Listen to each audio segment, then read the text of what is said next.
ladies and gentlemen. We build on topics, whether conscious or cosmic. It's never nonsense, mega levels or microscopic. It's a Killah Priest project, AD control the rocket. Before we land the plane, many things we engage and explain. The unexplained, without mask. Welcome to the Killah Priest podcast. Killah Priest podcast. Sit here, the T-Ghost. Man, Solo Gems, what up, man? We in the building today. The T-Ghost is here, man. We know we the T-Chas in the building. So the Chai and the T-Chas in the building. We just doing it like this. And we mysterious today for our team. You know it's retrograde, so I can't be seen on like this. What up, everybody? We got some special guests. We're going to have a crazy show today. We got a special guest up in the building. Uh-oh. Look to my right with coming my help. Uh-oh. Word, we got Neru. She said she was coming. Neru in the building. What's the deal? Neru the fourth. Fugee. What's up, Podcraft? Put some fire in the air. Neru is in the building. Do not know. Now you know. Made it all the way here. All the way here. How was your trip? It was a trip. I took Spirit. So I feel like that kind of says it. Right. But I'm here in one piece. Yeah, one piece. Yeah. No doubt, man. Already, man, the chest coming in, man. Good looking. That's a good energy during retrograde. We got James Unsisway says you're gonna need to get crunk on Let's Groove by Earth, Wind, and Fire. So you're ready for me tonight, baby. Oh, that's Jamie's unsister. Okay, all right. Did I read that right? Slow that down. You want to read that, Nero? Let's see. What, the one you just read? Yeah, you're going to need to get crunk on Let's Groove by Earth, Wind, and Fire. So you're ready for me tonight, baby. Then remember, I can say September. When you were in September. Yeah. Now he talking about Let's Groove tonight. Yeah, Let's Groove tonight. Oh, okay. Bam. Man, we got Janet coming through. That one. This one? Yeah. Oh, man. I can only play 5 seconds of it. Yeah. Shout out to Just Jay. And shout out to my man, Just Jay. Yo, we here. If you don't know who this goddess right here is, she's the one that sung on the song. Yeah. Perfect place to disappear. We gonna let them know. And on the Royal Priesthood. Yeah, and on the Royal Priesthood. Royal Priesthood. In the building. We will be playing a little bit for y'all today. Yeah, look, there's fire in the building. As it goes up. Yeah, exactly. As it goes up. On you ready? Parliament, when we did Parliament. Oh, okay. They remember that. And for you brothers out there, these sisters out there, we gonna have a relationship. Oh wow. Yeah. Oh yeah, it's going down. It's going down tonight. Janet Moore. And this is from a man, shout out to Cover Boy who brought this through. This is love right here. Oh, Jamie's unsister. I know. You remember Jamie? Yeah, my man. Yeah, it's gonna be a good time as y'all come in the business. You love shout out to you, Hybrid. This is part of the video we shooting. We shooting the video right now. Yeah. We're in the midst of shooting the video for it too, AD. They shooting. Yeah, exactly. We shooting that video for tell us about it. Perfect place to disappear. Yeah, we went crazy yesterday. I'm like, it's real. It was like 48 degrees. Yeah. Super cold. Yeah. But yeah, shout out to everybody that was involved. Yeah. Yep. They brung out the Cadillac. Yeah. It was crazy. We was right in front of I think the Palace where Michael Jackson had shot Thriller. Yeah. So just real legendary vibes, y'all. Big legendary vibes. Talk about it. Yeah. Talk about it. Shout out to Mojito in the building. Yeah, shout out to Mojito. We did an ill car scene. It was crazy, man. So you're gonna I'm premiering the mask. Okay, all right. Yeah. Hold back. That's right. See, I gotta listen to the Geminis.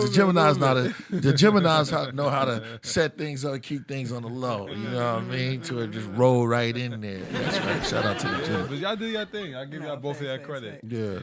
Shout out to Keep Your Joy too. We shooting another scene, and it's gonna be crazy. So let y'all know it's big things happening. It's big things happening right here, man.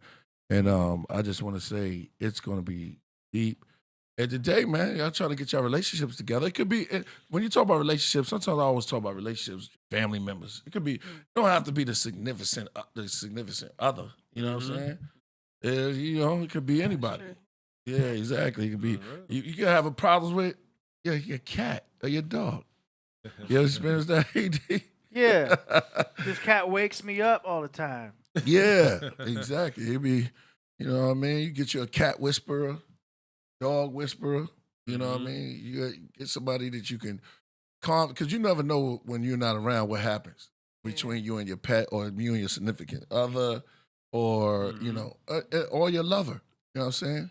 Yeah, that's real. That's good though. That's dope. You know what I mean? In the building, my man, he put 2 on it, man. Dave Flores was there. We used the cat. Diamonds in the back, sunroof top. My man. Chilling on the scene with the gangster lean. Ooh. So you made it. And that wasn't by, it's out now. That wasn't by, everybody think that was by, you know, Cattle made, you know.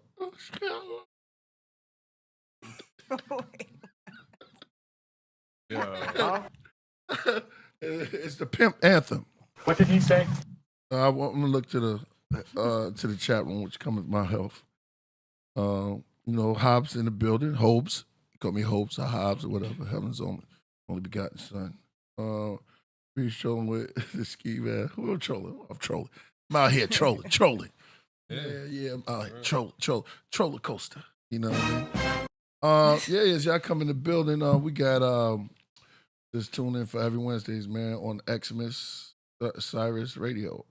True indeed. Oh, shout out to my man Gustavo. I wasn't there today, but we had some great times, and we setting up something real incredible. Shout out to Black Diamond. You know what I mean? So man, shout out to Mink Capera. Shout out to Sewell. He was there in the building. Right. Lil Da Vinci. I finally seen Lil Da Vinci. And man, it's gonna be good.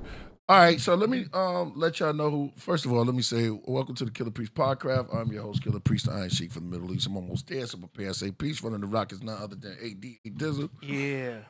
Y'all know. Yep, y'all know him. Y'all from other realms. Phony is not on film. Solo Gems. Peace. Blessings, rise and shine. Y'all know the rest. And me and Priest is about to get some tea brew. Here with Nero. Hey, I was trying to see what you was gonna say with a spill for mine, but yeah, I like that. That was cool. Peace, y'all. We in here. Yeah, beautiful minds. You already know. Beautiful minds, man. I can't wait till Janet come through, man. But before we do that, I want to, as y'all building, I'm gonna give y'all a little taste of what Neru's about, and we're gonna start with because I see you got it set up. So what Neru's about? This is Royal Priesthood. Let's start it off with the Royal Priesthood, AD. Yeah. Let's give him a little something what Neru's about. Yeah, okay, here we go. Stand. Make yourself clear. Make myself awfully clear. Which one am I playing again? Invisible Man. Yeah. Playing the one you got up. Okay. And then we're gonna go into let them know. Let them hear the other single. Be by Market Buddha. Shout out to Market Buddha. Hey. I'm gonna let her read that. Ghost Pump. T Ghost. Kill a priest and killed the priest. Now I realize all the lies that was told to me. What about the history they told for me? Land, artifacts, jewelry. This flashy shit ain't new to me. Doing bad shit, but still a revolutionary. Broke boys, lactose like you can't eat dairy. Take your shoes off in the sanctuary. Who you priestess? Want the mostest, but do the leastest. Being a role model for my nieces. Configuring verses like thesis. Ghetto preachers, hood genius. This for my poor righteous teachers. Been here before the pilgrimage. Wheel up. It's all in your lineage. Yeah. Yo, I'm not a righteous teacher. Shout out to Black Diamond. We're not gonna play the whole thing though, AJ. After Black Diamond, listen. I bring the truth, your brain grows trying to fight it. That's how I raise you up without devices. Leo This power. lesson's guided by God and the goddess Isis. Leo right there. To get ahead, you must pay the price, make sacrifices. Black Diamond. Study the night shift, master both life like I did. That's how you get invited. Priest is the pilot. Black. Man, shout out. Yeah, we're gonna play the rest. But you know, we got the guests in the house, man. What was you? Go ahead, what you say? Set the tone. Yeah, you set that tone. What you was thinking when you? I don't even know, honestly. I think You just let the the first brother- line, you know, like Yeah. Killah Priest and killed the priest, like off top, it's just everything. Oh gosh. Yeah. Make sure y'all check out the full jump on right now. Like it Uh-huh. go hard. Everybody on there killed it. Yeah. 80 got verse. Killah got verse. Yeah, it's crazy. What you felt about AD verse when you? He had his own like little, you know, what I mean, Yeah, flavor. Like I feel like yeah. everybody walked on it. I said, AD, man, you can spit. You can Yeah, spit. I I was love like, it. yeah, because he loved it. Yeah, I because just he love loved it, it. man. Yeah, he loved It's it. so much fun. Yeah. And then when you analyze and plus you in the music, so you know patterns and drums and stuff. You need all of that. Patterns and drums and all that. Yeah. You know? So Dad, you went crazy on that track, man. Okay, let's get the premiere set up, man. You can just start it. Don't play the whole thing, but you can start it from the middle of my first verse. I mean, not the middle, near the end. Because she come right in with that beautiful hook. Or, Oh, do you want to read the super chat first? you know, Jameson's sister, he said, I'll let her read it. Oh, the one you got. Oh, Yeah, I guess right it. there. This for that beautiful lady guest gracing you with her presence. That smile, though, damn. Priest, I might be getting hit with that ghost pump. Hey, Wait, what's that? I know. Ghost. Well, we was at a club out in Michigan. I gotta explain it now. I'm the T Ghost. We went to we was doing the Woo Goo thing, and you know, these are our partners and stuff. So we went out to this strip club in Michigan. Okay. I have this song. Me Ghost, and we was just calling it Ghost Pump. That's the way it was sounding. It was just so crazy, yeah. See? So we was this is now Woo Goo days. You know what I mean? Shout out to James and everybody over there. Yeah, word, no doubt. So yeah, exactly, man. We was out there and we was just clowning. You know, we call it the ghost pump. It was just funny. We was thinking of the most craziest thing, like you know, pink cookies in a plastic bag. We always thought that was very soft and funny. When LL made that song, pink cookies in a plastic bag. What was that? Being crushed by. It still weird you out, right? I think he thought of the softest thing because shout out to LL. I personally believe that he had the dopest voice. I mean, you know what I'm saying? Yeah. Next to King, it's a couple more though. You know He said that. that goes hard, baby. Yeah, I'm Much throwing love. ones like I'm at the club tonight. Hey, I like that. Come on, super chats coming in the building. We can call it throwing ones. I like that. Y'all can throw some ones in the building. We up in here, man. Yeah, it's gonna be fire. Shout out to Jody Southworth. That's you in the building. Kabbalah 111. She killing it. Tight. Okay, now we're about to set it off on another level. James, he in the club He on tonight. fire tonight. Yeah, he in the clubs. He in the trying to be our club. sponsor. Yeah, he's on his way to be a sponsor. Yo, yeah, take him. Yeah, if y'all could take out Jamie, take him out, man, because he throwing him. That the club was, Patriot. Pantheon. Yeah, Pantheon. Gotta lift it up, AD. I can't see it. Yeah, it's behind the The camera. Pantheon. I remember. Yeah, exactly. We was at the Pantheon, Migos. We was out there in Michigan, and they had that. I told you about the white deer. We had times, man. We was out there. We was doing our thing, man. You know, we still are. Shout out to Starks. You know what I mean? All praises to everybody who's doing Ramadan. Shout out to everyone who's doing Ramadan. And all praises to Assalamu alaikum, you know, to you and everybody in your faith and belief. You know what I'm saying? We definitely need peace on the earth right now.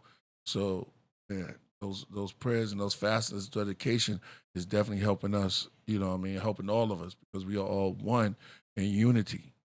So always remember that. that we all breathe the same air. We on this planet to take care of the planet for the next one. You know what I mean? For the next generations and the generations and their generations and next generations to come. We say we did our job. You know what I mean? Do that, then we got to be rewarded. You know? So don't look for that though. So obviously, he jumping out the window. So, they say, Puffy's still on the run. They got him? Oh man. Yeah. Puffy's still on. Yeah, man, it's real. Now they said he should have that mask. Did he do it? Yeah. 50 Cent is hilarious, man. I love the last episode. Shout out to Bobby and Gustavo. Man. But yeah, man, it's crazy. When you get in the bed with those cats, man, you gotta. And everybody was looking for that for a very long time. You know? All love to all, praises due to all mankind. You know, we love all humanity. But at sometimes you out there, it's like, yo, this is crazy. You know how it goes. You know them parties. Y'all went to them some. You know what I mean? He's running up the street right now.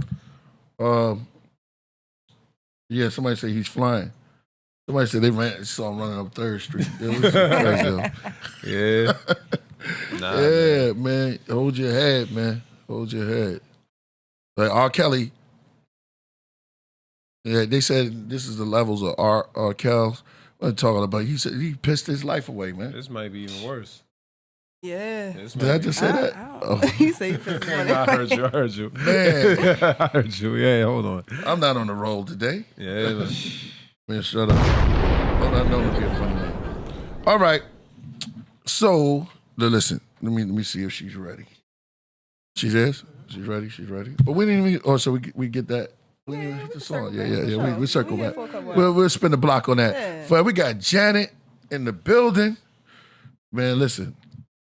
This is going to be a very interesting show, and we're going to get ourselves together on this one, and maybe we can grow and learn something. Like, I always love it when we learn something, man. You know, whether it's about, history or now, but because we living in the now. It's good to know all of that, but you got to know what's going on now, man. You can't be fumbling the ball right there at the end zone, and you don't know what's going on. You can't really, associate. If you're socially awkward, we get it, because everybody's not on point. But I'm gonna let it come through her. AD, could we introduce our guest? Yep, she's joining right now. All right. Well, let me. This is important though. Yeah, exactly. I think talking about relationships is a very big deal. Yeah, especially now, right? Yeah, definitely. I feel like, I can learn something from this. Yeah. For sure. Yeah. Exactly. We human beings, we constantly communicate. How do you lie to someone? Sneak around. How do you go out? Oh man, ladies and gentlemen, Janet Moore coming to the stage, man. Hey. You're muted. There you go. Peace. How you doing, Janet? Hey, I'm doing great. Thanks for having me on your show. I'm so excited to be here. Man, I want to thank you. We welcome you, and we're excited to have you on here. Yes. How are you doing? Good. Yeah, just had a relaxing day. Get ready for this. So here I am. Yes, man. Okay. Let's just set it up, because I like to have like a conversation and just get into it. And man, tell us, so the audience would know, me and you talked last night. Yeah. Tell the audience, what is it that you do? Yeah, so I'm mostly a confidence coach. So I help, and who I help is single men or tech savvy men, you could say, with their confidence in dating. So a lot of these guys can be kind of awkward and shy.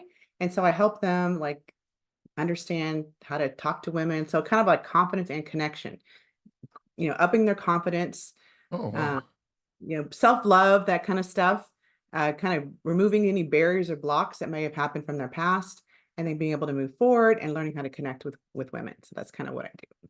Wow. Okay. Man, you said they kind of like low confidence. What you think that lowered their confidence? I don't know. There could be lots of things. I can help you out with that.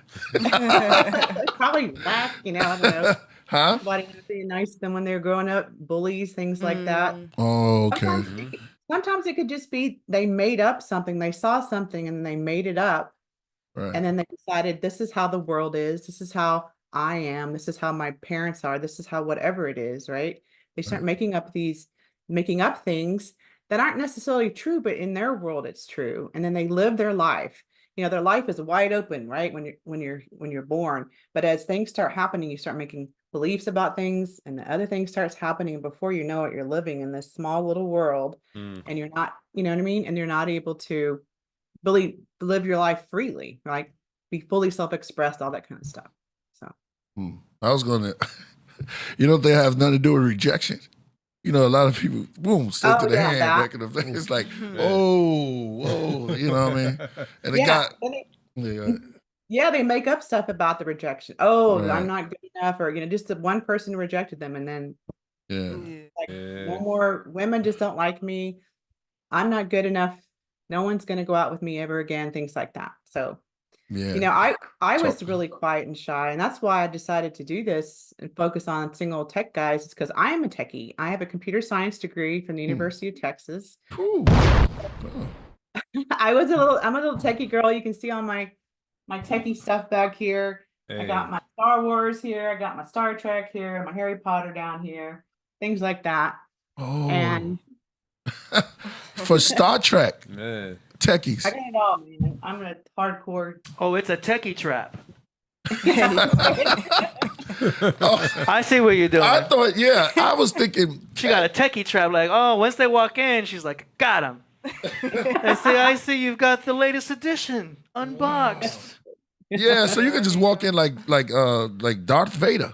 Yeah. And you're the man, right? I guess. Do you like any weird things happen like that?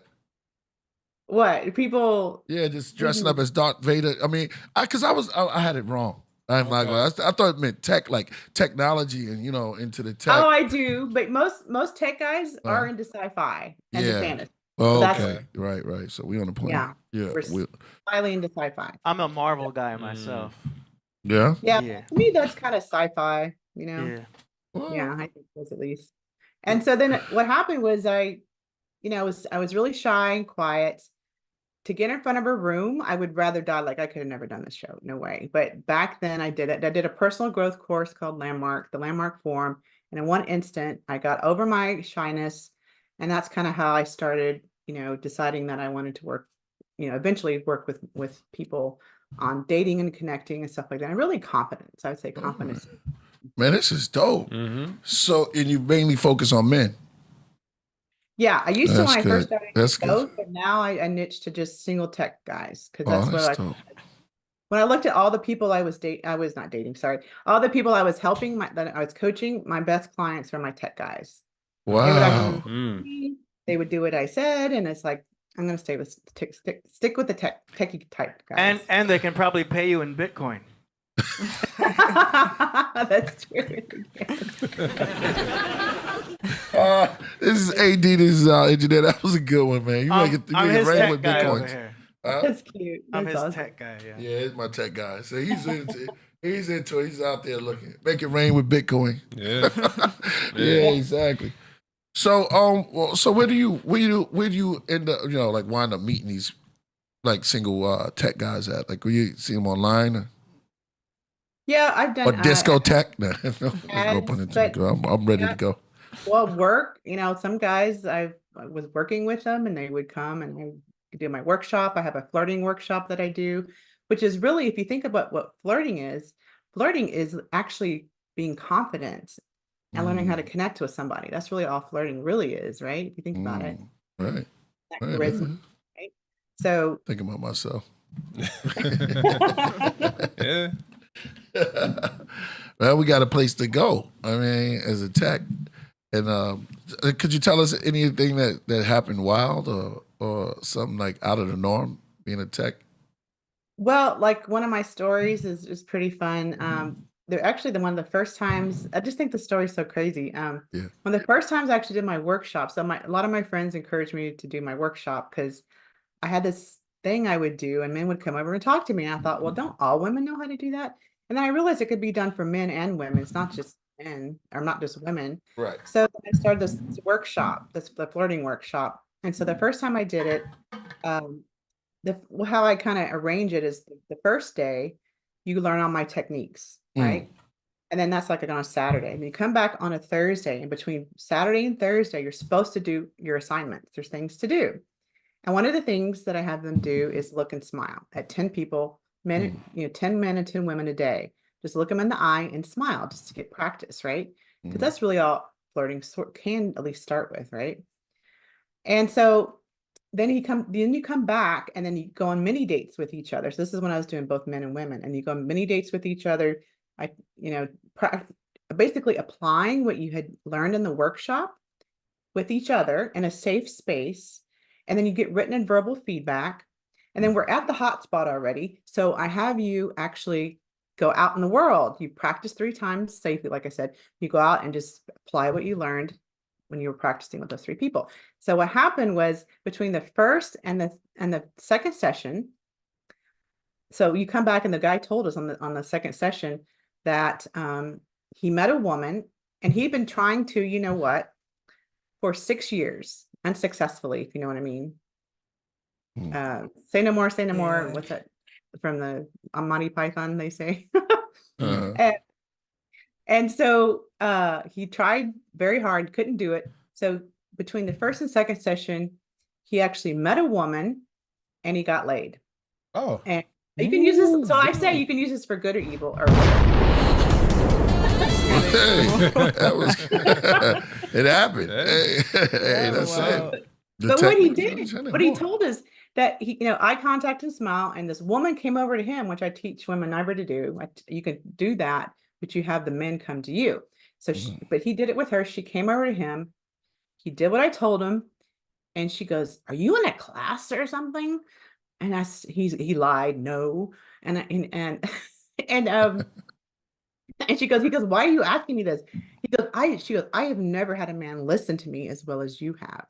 And so that's how it happened. So he got the date, and they went out the next day, and then of course, you know what happened. The techno. Hey man, I say listening is the main thing. I always say try to speak less. Always try to speak less. A good success rate. Because that don't happen. Sound like a dream. Like if I go over there and try, it probably won't work. They're like, it's like the movie. And you think of what? Well, what I learned from my own experiences, I guess, is like you just gotta walk in your own charisma. I guess and developing self-confidence just take time. You know what I mean? So that's how I look at it. For me, it happened in an instant. I really just got over it. And what happened for me is I was thinking that I could make people like me. I actually really thought I could. And because of that, then I tried to be a certain way to get people to like me. So that's like the thing. People, and that's what, the forum leaders had said, you think people you think you can make people like you, and you can't. So when I really got that, then all there is to be myself. Because you think of all these entertainers that are talented and beautiful and all that stuff, there's people that hate them and there's people that don't like them. That love them and hate them, whatever. And so all you have to do is be yourself. Just be you. And there's going to always be people that don't like you and do like you. And so what? Just go be you. Because no matter which version of you try to be, you're still going to have that. So might as well just be yourself. I like that because I like being myself. Yeah. When you try to program something, for some people it do work, but when you just be yourself, and that's great advice that you just gave. Yeah, just being yourself, you get more. You get more feedback. Just getting into that groove. For sure. And of course, don't be an asshole, obviously, but what you said. What was that? Don't be an asshole, but be yourself. Right. Don't overdo it. Yeah. Oh yeah. Being myself. Still be courteous, Yeah, there's a limit, balance, and everything to that. Wow. So that's incredible. Oh, we have a question for you already. Oh, cool. It's from Janet Moore. When coaching men on dating, do you address the dismasculine station, if I said it right, dismasculine station of men in contemporary media? Contemporary. Okay. Contemporary media. Oh, there, I couldn't read it either. Yeah. My eyes is Yeah,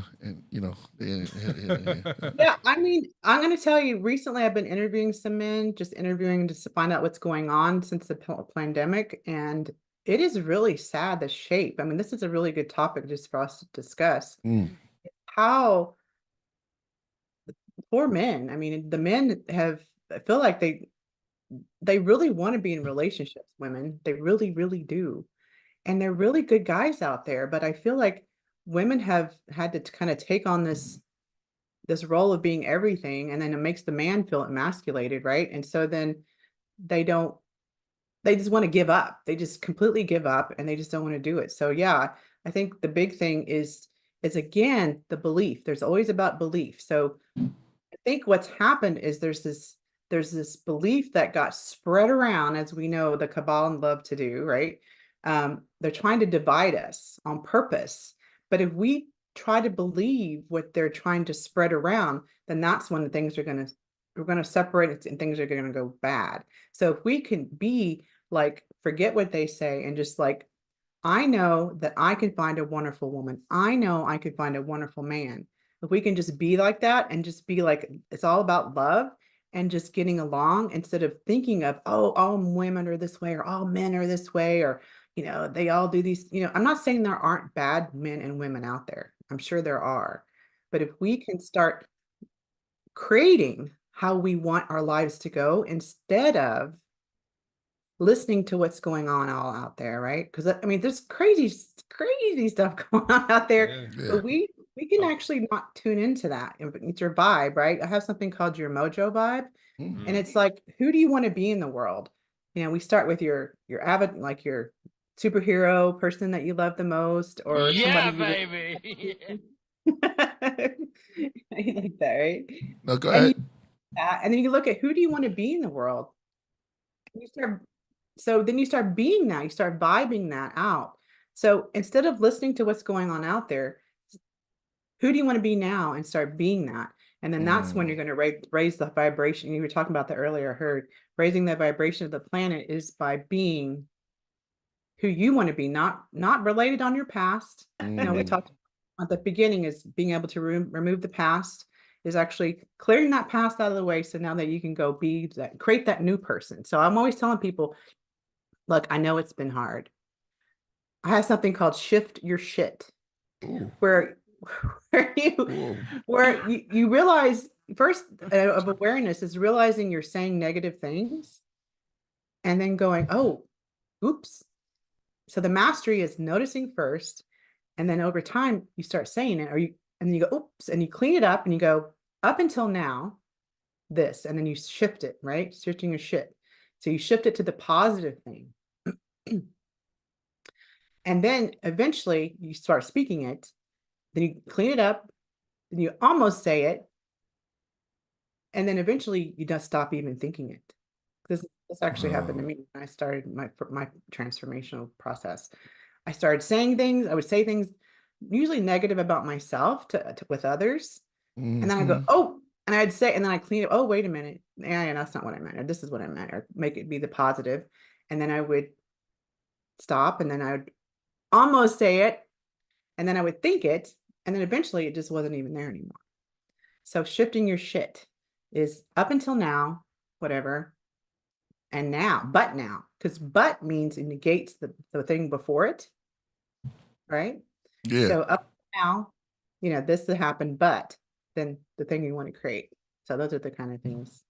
If we could all do that, there'd be peace on earth. Yeah. Oh. Bro. I'm thinking about that, huh? You got a question? I'm gonna take a little second. That's deep though. Yeah, because you have to ask yourself some questions, and then you make the mistake. Then you're like, damn, did I just say that? And those words came out of my mouth. And then but you got to get over that embarrassment, huh? Yeah. Get over the embarrassing part about it. Do you think so? Yeah. Yeah. Well, like, again, we're always so concerned about other people think instead of just, a lot of times if you're nervous or upset about something, even just saying, hey, I'm feeling nervous right now. Diffuse from your body. If you just say, hey, I'm nervous, I'm feeling a little awkward. And that, because it's in the space. Like one time I remember I was doing a presentation and I had to memorize everything. Oh my God, that's horrible. Having to memorize a presentation. It was only 15 minutes, but still. So I had some little note cards and I started speaking and then I went blank at one point. So I looked back at my cards and I said, oops, I don't know where I am right now. Basically acknowledging that, right? Mm-hmm. Went back and looked calmly and then started back right up. At the end, some people came over to me and they said, that was the best screw up I've ever seen. And I'm going to start doing that from now on when I screw up, you know, because when you acknowledge it, it kind of diffuses it. Yeah. Y'all hear that, fellas? I like that. That's dope. No, I like that. It's dope. Because I think we expect too much perfection. You know what I mean? I think it's okay to mess up. You know what I mean? Because mistakes is always going to be made, right? So I think that's a natural thing. You know, I think we need to start making mistakes more natural. That's probably how it will happen. Because nobody's perfect. Nobody's really perfect in terms of like how they, you know, in terms of especially like if you're conducting a whole speech and everything like that. So I could already imagine that. Yeah, but even just with women or you're out with people or something. And then what happens is when you become really vulnerable and authentic, you become really endearing to people. In fact, before I even got on that stage, this one guy, he was like cheering me on and you know, listening to me, telling me the pointers and stuff. He goes, Janet, when you screw up, they like you more. The audience can connect with you more because you're not perfect. Yeah. And they're not perfect. And so they relate to you more. So think of that inside of dating or relating in any way. If you just fess up to your stuff, whatever stuff it is, that has people be more connected to you. Yeah. Showing like your humanity. Right. Yeah. No, definitely. Down to earth, just flowing. We gonna pass through that one. Come on, AD, that one. Come on, baby, light my fire. Let's make sure that we respectful. Is that respectful? Or make sure I know you're a little. I think he's just singing a song. Oh, they did what I want. Hee.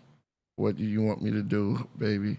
I don't want to go through all. Is that a song? I don't know it, but we'll move on. Next up, we've got Jamie Uncensored saying, Yeah, this is serious because there's a lot of men out there that's in the tech world or into tech, and they want to, you know, go to a tech and have some text, you know what I mean? Yeah. Instead of just texting all day, you know what I'm saying? So this is real good. Jamie, that we have this.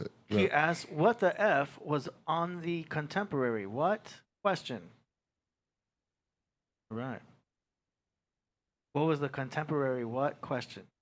Anybody remember a contemporary? I don't know. I'm going to say it straight up. Yeah. I think they were asking what the question was originally, maybe. I don't know. Let me see. Fella B says, focus on your purpose, not your relationships. Right. Yeah, I always tell my clients to focus on being in their joy. Mm-hmm. So when you focus Being on in your joy, I like that. That sounds kind of good. And that's something I could rock with. Being in your joy. Sounds good. Like the mojo vibe is related to that is, you know, who do you want to be? Who do you want to be gives the doing, which is being in your joy. And you just go do that and focus on that. And that's when your life will start shifting. And when you're in your joy and when you're happy, then people are attracted to you and the right people are attracted to you because you're in your joy. And that those people that are in there that love that kind of thing too will be attracted to you.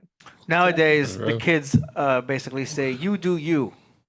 That's right. And I'm going to do me. Yeah. That's like the slang way of saying, go into your joy.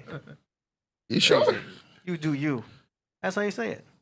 You think that means they going? That's exactly what it is. Yeah. It's just you can't tell a girl that. You can't be like, hey, baby, go into your joy. You know what I'm saying? Because I'm taking that as you do you. You do. See, that's how you took it. I think it's fine. You. I think it's fine to tell them that though. Yeah, to say you're going into your joy. Do you? I mean, like you can't force nobody to make it. You know, you can't force nobody to do what you want.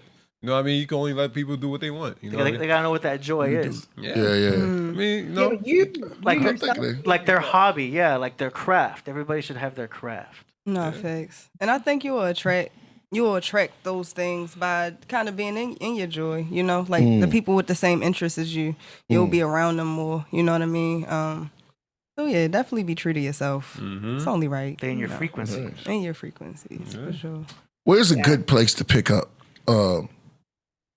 I was gonna say a chick. You know what I'm saying? That was an old school. That's how it was a good place to meet. Wherever meet your joy Wanna say that? is. That's what she's basically telling Yeah, us. yeah. You're spot on. That's Okay. exactly what I was about to say. For what about for long-term relationships? Is that for you? Especially for long-term relationships. If you're into reading, you got to be at the library. Right. If you're into like space, if you're into music, there's so many venues that can correlate to whatever someone's joy could be. Even if it's as simple as being a barista. I mean, bam. Okay, yeah. You got a lot of options. Yeah, or even sports or something like that, you know. Yeah. Yeah, sure. exactly. Like I had this one story about this one girl. She'd created her mojo vibe, and part of her mojo vibe was sailor because her empty nester, her kids are gone, and she realized before, I don't know why she didn't do it with her kids, but she didn't to sail. And I said, okay, great. So you want to be a sailor. That's what brings you joy. But what about the guy you want to date? Yeah. Is it important for him to do that too? She's like, yes. I said, great.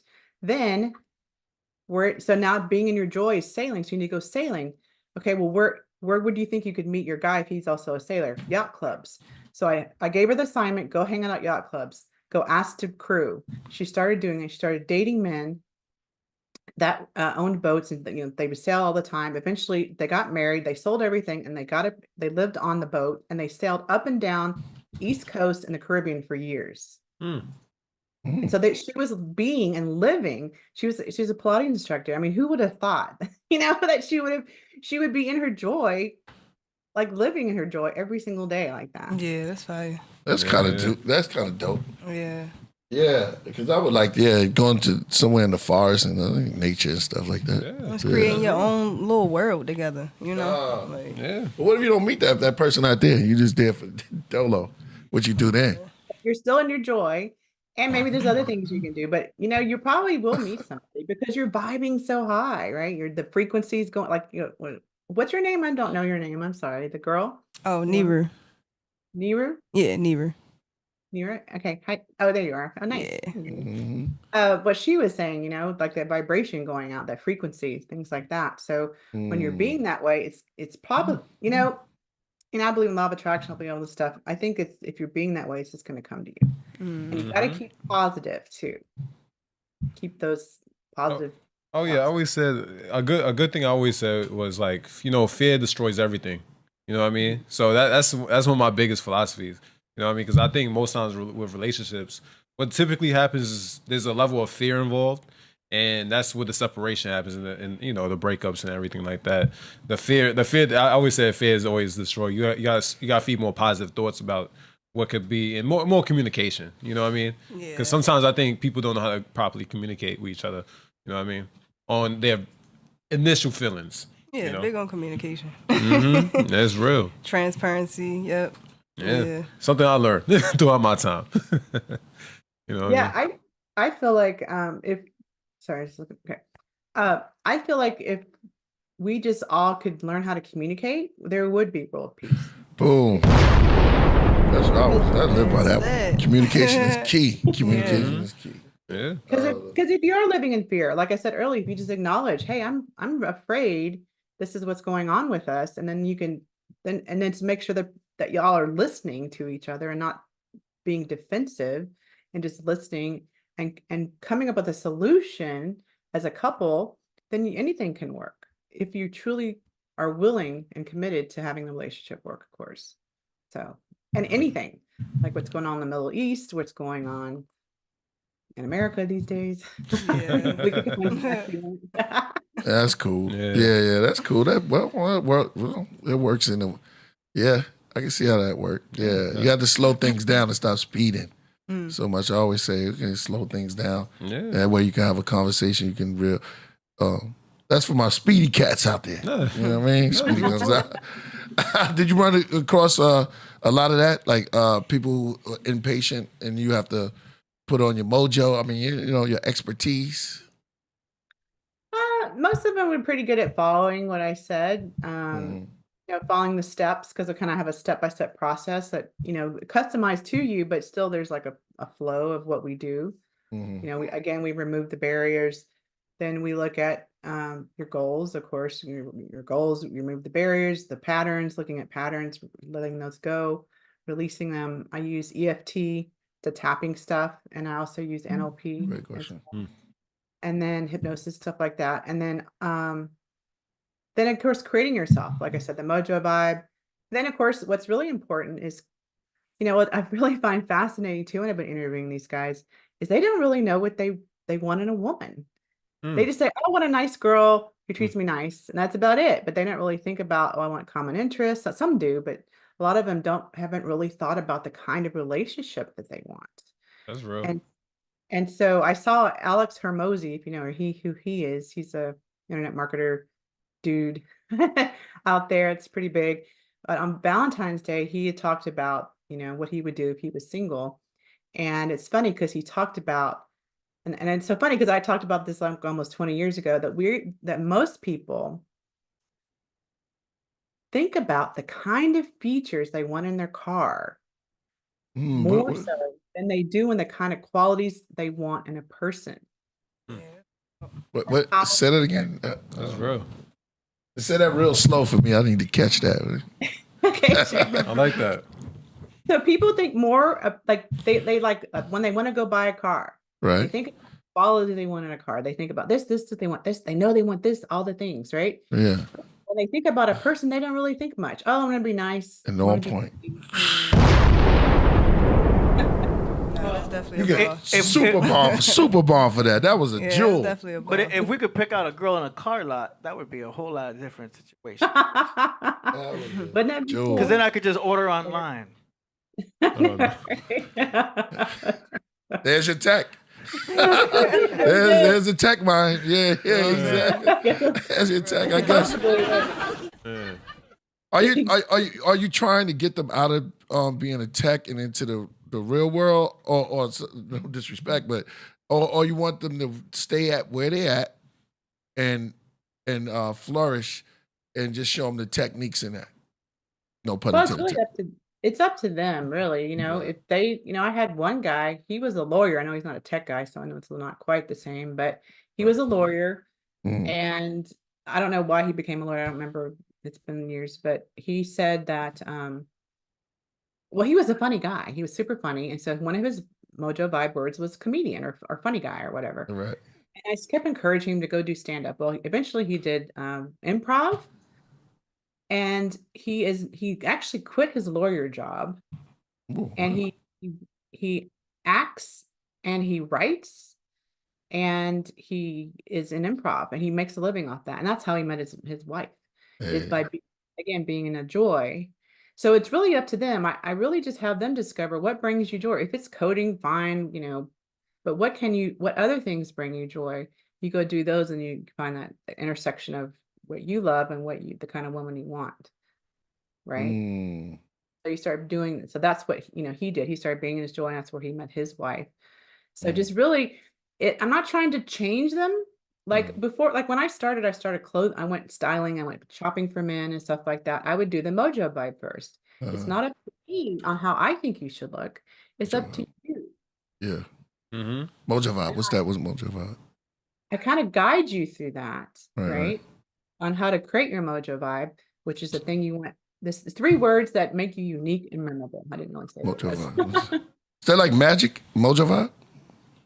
Mojo, I guess kind of like what. Yeah, baby. I got you. You're vibing out. Well, you're vibing out to the, Yeah. so you've got that thing, you're vibing out. So we're vibing all the time. What are you vibing? Have you thought of that? So now you get to create what you want with this mojo vibe. So you create the vibe that you want to push out or put out to the world, right? You start being this. And then people start seeing you, and that frequency we talked about, then people start coming into your frequency or your vibe, and then you start meeting them. Kind of like going back to the car metaphor. Once you decide the kind of features, the kind of car you want, what happens? What happens when you see the car that you decide, this is the You car start I seeing want. it more. Yeah. Exactly. Mhm. Everywhere you go, there they That's are. good word. Yeah. Yeah. Yeah. Oh my gosh, Wow. there they are. Kind of like a person. They'll start appearing to you even. Whoa, that's a good one. No, that's fine. So a date is really just a test drive. I'd have been, the bomb was going what you said. That way, AT said a date is a test drive. It really is, though. No, Right? you could take it that way. Am I getting too crazy? I mean, Well, it it's just wasn't too far off, though. You just got to be careful. It's a little rude to be like, "Hey, can I take you for a spin?" It just won't come out right. You on fire right now. I don't know what AD has, man. You on fire. AD is on fire today. Yeah. You know what I'm saying? Can I take you for a spin? This one has great handling. Man. Man. I just bought it because I like the headlights. I'll stop. Pump the brakes. Yeah. Go right with it. Nah. Oh, man. Yeah, he's flow. Now, you on the flow, man. This is good. Yeah. Man, what are you picking up for this, Neru? I mean, honestly, like, I do feel it. I mean, you probably shouldn't say test drive, like, that's a little rude, but but I do understand what you're saying, you know, just like kind of getting to know somebody. You ever been on a date before and you was like, you know, this is the last time you're going to see me? This is the last date we're going to go on? Do you tell them No, that? of course not. Of course not. You just thinking it, Yeah. you know, This is a the little bit. last time. It's like, yeah, that's not it. I'm not really liking your vibe. Or it might be hygiene, or it might just be certain comments that they make, you know. People mind frame will turn you off too. Yeah, that's Please. real. Yeah, that's real. Please. I had an epiphany one time in the date, and I was like, you know, I don't, you know, outside, like, she looked good, you know what I mean? But why am I not enjoying myself? I had an epiphany in that moment. I was like, I really don't like this girl. I sat there. Why is that? Was she a Capricorn? Nah, she was something else. How much? Oh, that's a good professor. How much does astrology work in with relationships? Well, I do believe in it, but you know, I had a friend who was a master astrologist, and he said he saw the stats, and he said that it doesn't seem to really matter so much which couples get together that are successful that aren't. But I will tell you personally, I will never date a Sagittarius. Oh my gosh. So Why there you do go. people have so much of a beef with us? Like, I don't. You sad, right? Yeah, like calling tell us it. Sagittarius and Let's stuff. be honest. Go ahead. Go ahead. Yeah, why is that, right? I'm a Sagittarius Scorpio. are my best friends. Huh? So I'm a Scorpio. You're a Scorpio. Oh, I've heard that about Scorpios too, though. So, But Scorpios. We're very loyal. We want to have that one person. We're very settled people, or you know, we want to all that. And so Sagittarius are wanderers. They wander around eyes. They want to go here, they go in there. Oh, we can't still here. We gotta go keep going. I'm not saying, of course, this is obviously a generalization. Obviously. Yeah, got you. Is that true? Do you want to? A lot of the stuff. I feel like you- it could be. Yeah. I feel like it could be. Yeah. 9 times out of 10, like a lot of times when they be breaking me down, and my sign, they'll be like, "Damn, that shit is on point." I want to say it all the time, but it's like, "Yo, some of it they be adding up." I was like, "Man, that is true." Some days I feel that way, and sometimes I'll be like, "Damn." We walk in the room, we do feel that way. You know what I mean? Yeah. That confidence of the And Leo. what are you? I'm a Leo. You can't tell? You can't tell he's a Big Leo? five. Oh well, big yeah, fan. duh. I guess you're right. Yeah, this show. Oh yeah. My daughter's a Leo. Oh, big up to your daughter. We have the Leo gang in the building. Pause. That's right. Pause. Up. Oh wait, my mama Leo. See, he's actually dressed like a lion today. Yeah. Oh, right. I got my main one. Yeah, Oh, that's exactly. true. Yeah, you're right. Yeah, that's real. I love that. Right. That's My a, little. that's a super cool. Mhm. Yeah. Thanks. Thank you. Yeah. I get a bad rep about my sign too. I'm a Gemini. For some reason, nobody like us. I don't know why. I feel like every sign have like a bad rep in some way. Yeah. What's a yin and yang? You got your brother on the run right now. Scorpios, right? Yeah, the major Yeah, well, they Scorpios. say we're jealous and all that stuff, and I'm not. But you know, Geminis are the party animal of the zodiac. Oh yeah. Yeah. Take that. Gemini, Take that. okay. Yeah, we okay. good vibes. Yeah. Oh, what you said? Yeah, the party of the life of the party. I guess so. Yeah. Nah, that's Yeah. cool. Yeah. I can see that. Yeah, well, Kanye. Yeah. We are. We excited. So we got a question from one of the craft we like to call it the craft board, and he says, Miss Janet Moore, with you as a woman, would you say that the institution of marriage and the laws being as they are have sparked men being reluctant to engage in a relationship? It's a great question, Stringer. Stringer's one of our best question askers. Wow. Yeah, I mean, that's kind of relates back to what you were talking about earlier. It's like even like men feel like they get the bad end of the stick, I guess. But this probably relates to getting divorced, right? And so they're afraid to get married. So we say the institutes of marriage and laws, yeah. So I think that's what he's kind of speaking to is the people getting divorced, right? And then women taking their money, things like that. And so, if they have children, they want to. The rule is, they want to make sure that the kids are taken care of, right? So if they don't have children, that may be a different story. But I don't know. I really just feel sad that people just can't talk things out. Like I think having lawyers for divorce just makes it, because they're trying to get as much money as they can, and we're just trying to go to a mediator is better, and actually talking to each other.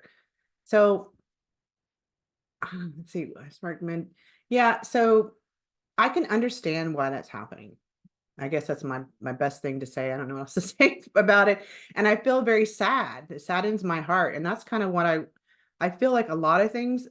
Here's another thing I kind of feel like is happening in the world is we go to college and meet somebody, or we get out of college and meet somebody, and they're nice and fun. And of course, we're young and we're having a good time.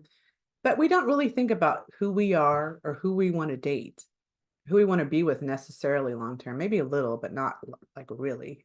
We don't even know ourselves at that age necessarily. And maybe we shouldn't know ourselves. Maybe we're exploring and discovering who we are at that age, right? And then after a while, you start dating for a few years, and you're like, oh, we've been dating like 3 or 4 years. We should get married. That's like the logical next step. So they get married to people they probably should have no business marrying, but they've been together for so long and they're having fun because they're young and having fun, but they really haven't thought about themselves and what the kind of person is. And so I think that's what leads to divorce, is really people not knowing who they are and with the kind of person they want to be with. Man, I like you, for real. I feel the vibe, man. You're a real teacher. I can feel it from you. You know what I mean? Expert in there. I like the way you come across. You make it nice and plain and simple. And I can tell that energy that's in your dialogue is so good.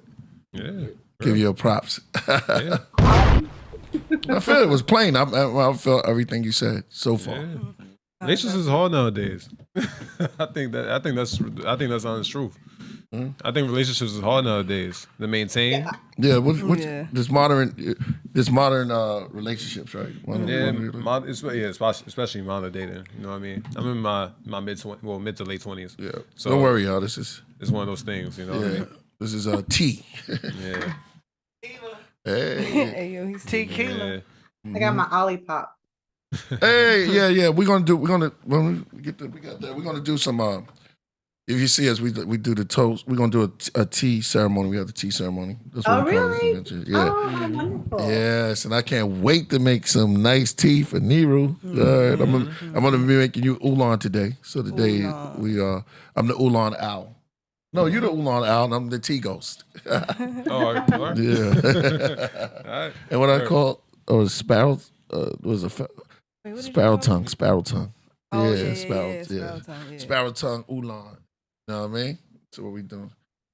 Yeah, man, but that was a good question, and I like that answer of yours. That was so good, and I could tell that you're a professional. And a lot of people, we're scared to what about that? Getting over that hump to speak to professionals if you have a problem relating to other species, other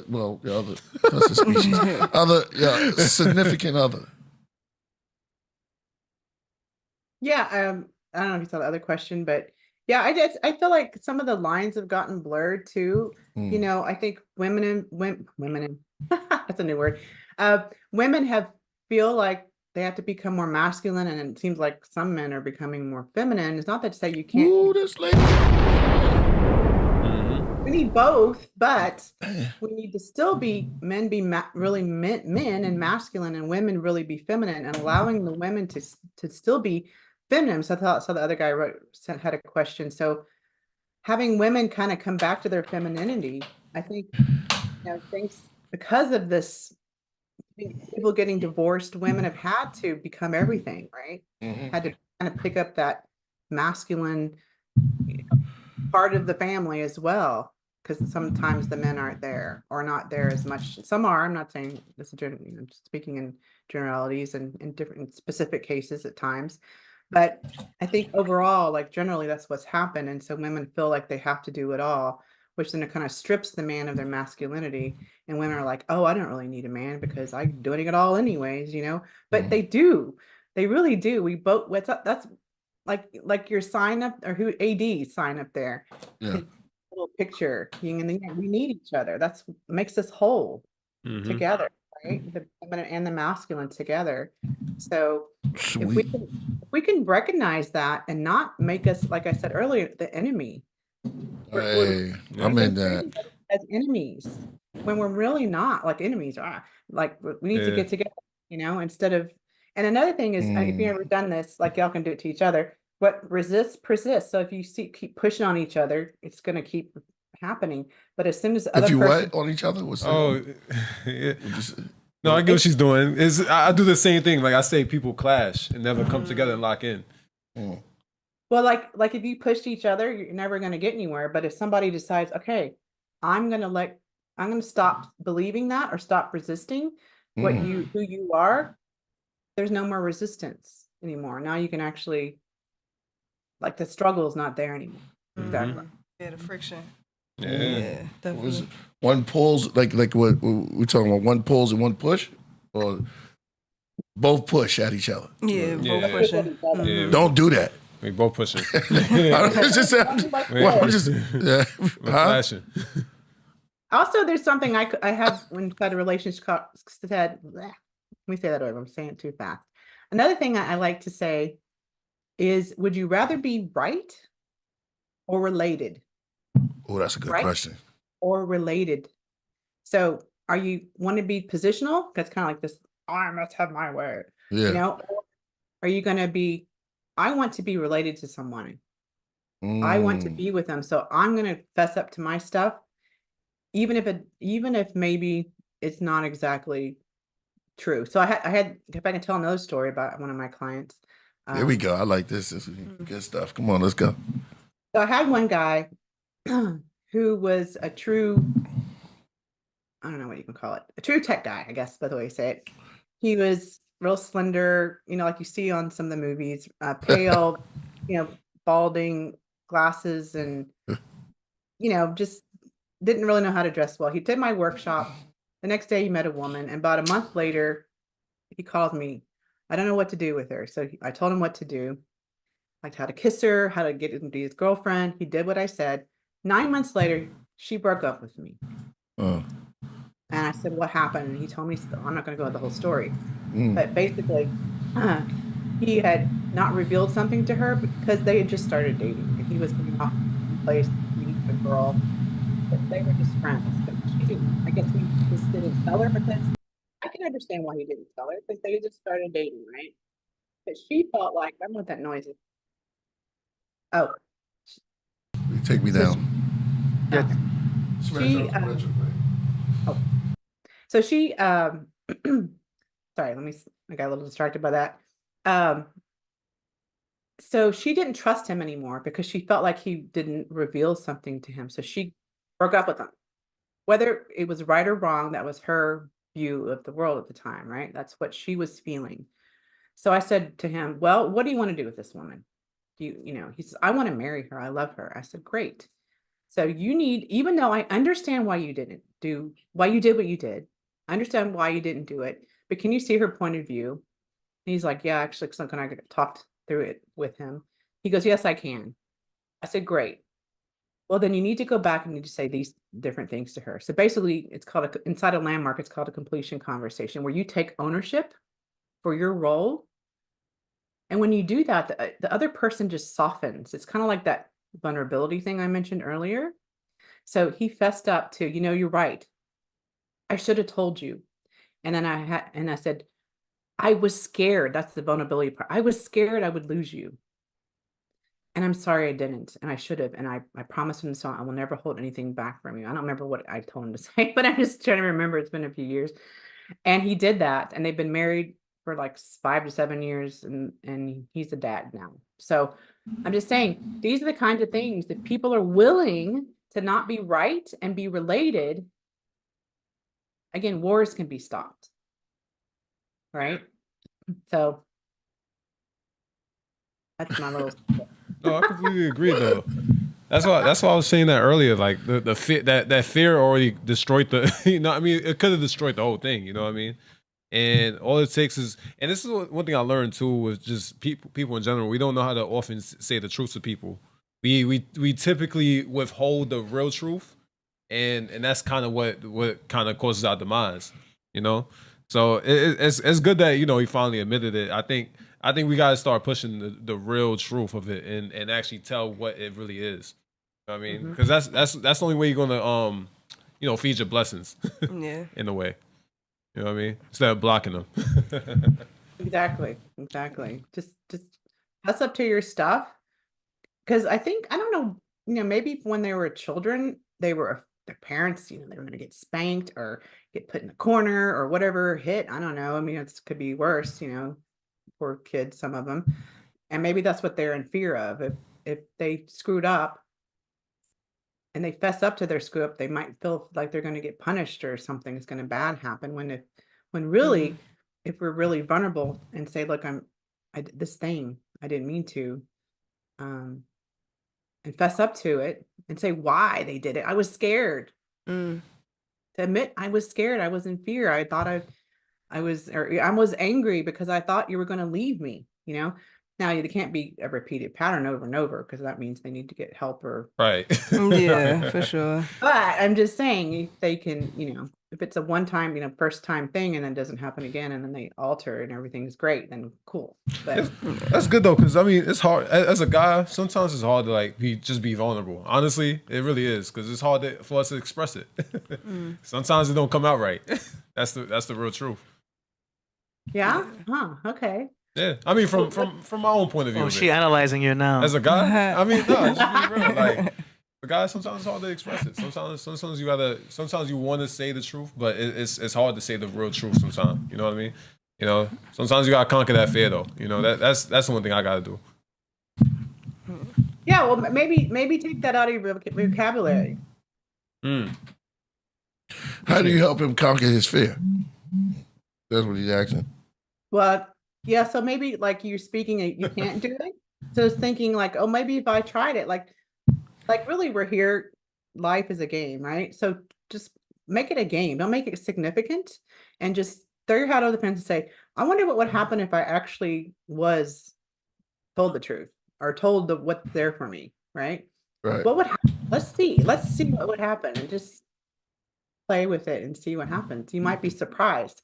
I tell you what, every time that I was afraid to tell somebody something and then I told, like I remember, I know this is crazy. I was 34 years old and I told my parents I was having sex with a guy. Mm-hmm. They're like, Janet, we know. And I'm like, I was terrified to tell them. This is before I really started my personal growth journey.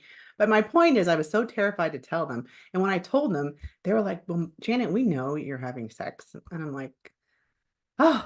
And they were not upset with me or anything. I know that's totally silly, but just like an example, right? What did your father do? Yeah, he was like, oh, yeah, I know. I was going to ask, how did they know?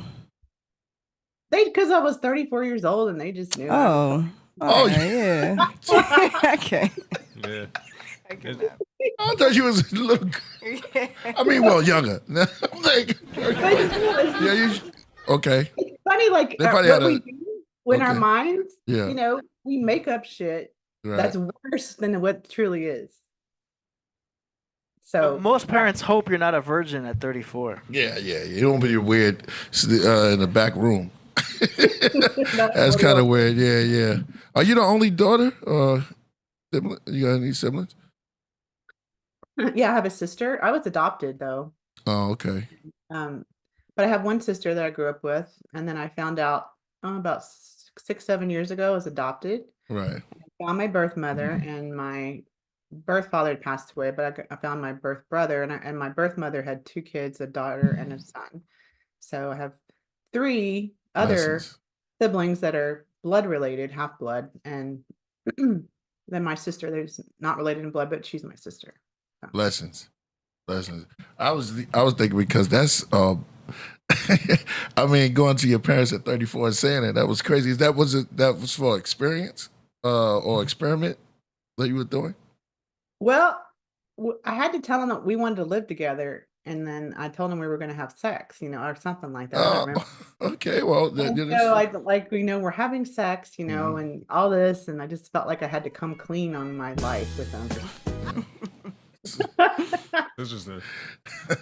Sweet love. Pretty conservative, That's real. I think your son should totally. What is your name again? Oh, Solomon. Solomon. Oh, hey, Solomon. Solomon, try it out. Like the next time you're feeling that, just try it out. Just go beyond your fear and just see what happens. Because then that's going to kind of rewire your brain. Because right now your brain's wired to like be in fear, So try something new, and then that'll kind of rewire your brain. So the next time it just happen, like that muscle I mentioned. Mm-hmm. Yeah, definitely. Yeah, I'll try that for my relationships. You know what I mean? Because I feel like sometimes it is hard to say the truth. You know what I mean? Because the truth is, I feel like you want to say it, but all that built up, like, it could cause a lot of friction. I always tell them the next morning, I'm not really a doctor. Oh my God. Bro. That was creepy as hell. Because, I got to tell the truth. That was creepy as hell. I figure, it's time I be an honest person. That was cringing. And I say, after I get their name again, I just want you to know I'm not really a doctor. I'm an honest person. Oh, that was creepy. It's how I walk with the Lord. It's That how I was walk pure with the Lord. creepy AD. Whoa. Yeah. Got to be on the right hand of God. You know what I'm saying? We Honest person. But honesty is good, huh? I can't lie for more than 24 hours. AD's on the road, man. I want some of what you had, man. It's a sativa hybrid. It's a sativa hybrid. Yeah. I think in all seriousness though, I think this is really, important for even people like in our generation now, especially with like social media or even kids coming up with tablets and phones. Like a lot of them are socially awkward and don't really know how to talk to people, don't really know what to do with their hands, how long to like make eye contact. Does that make sense? Just all of those like social cues. So maybe you should, look into that too, because I feel like it would be helpful for sure. Well, thank you. I have felt that. I went to a Texas X, like being from University of Texas. I went to a happy hour they had once, and all the young people were there, with their phone, and I couldn't even make eye contact with them. Yeah. Look at them and say, hey. Yeah. I couldn't even try to engage with them because they were like this, glued to their phone. Mm-hmm. It's really hard. I commented to that on one of the older ladies. She's like, yeah, it's really hard these days to have people connect. And my daughter, when she was growing up, I'd say, why don't you just call your friend and talk to her instead of text her about all the things and then get clear on what's going on. She's like, calling someone, are you crazy? So they don't know what to do. And it's sad. It's very sad. Yeah. I have a big problem with social media because I feel like people see a lot of false relationships. You know what I mean? Yeah. Like they're viewing this perfect relationship on the surface and never look deeper into the picture. You know what I mean? Because sometimes these relationships we don't know the idea problems of it. You know what I mean? We just judge everything like, oh, look at them. They're in they're in the Caribbean right now having a great time, but you don't know what's really going on in the whole picture. You know what I mean? Nah, definitely, yeah. It's crazy. We got another question from Stranger. Says, Miss Janet Moore, isn't the onus on women to reverse their dating strategy? Aren't women the gatekeepers of accepting a courtship? To revise, you mean like what we were talking about earlier? Aren't women the keepers of picks? So I'm not sure what your question. I mean, I understand that that's a question, but I'm trying to understand the context of the question. So, you're saying why things aren't working out in the world? Is that what you mean? And if that is, then gatekeepers of accepting the courtship.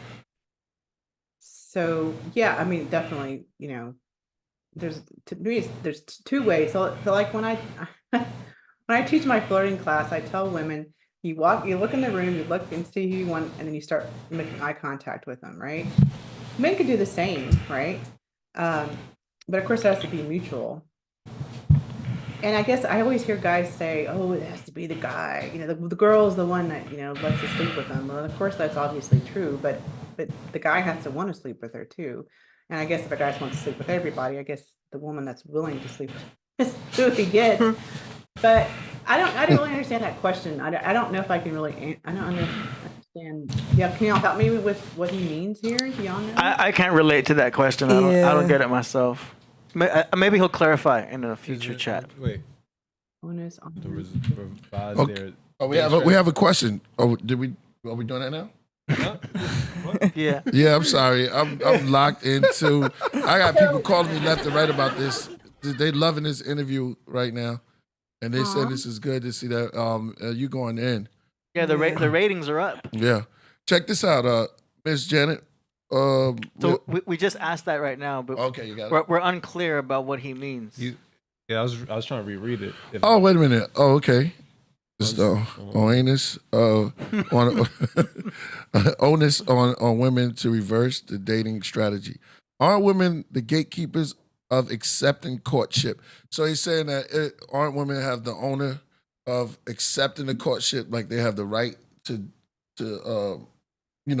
turn down the guy, or because mostly the guys are coming on to them, so they got is that around the ballpark? I mean, I think I understand that, but I guess to me, it's like so maybe the answer at a little higher, bigger, up higher level is I think it's up to both parties to revise what's going on today.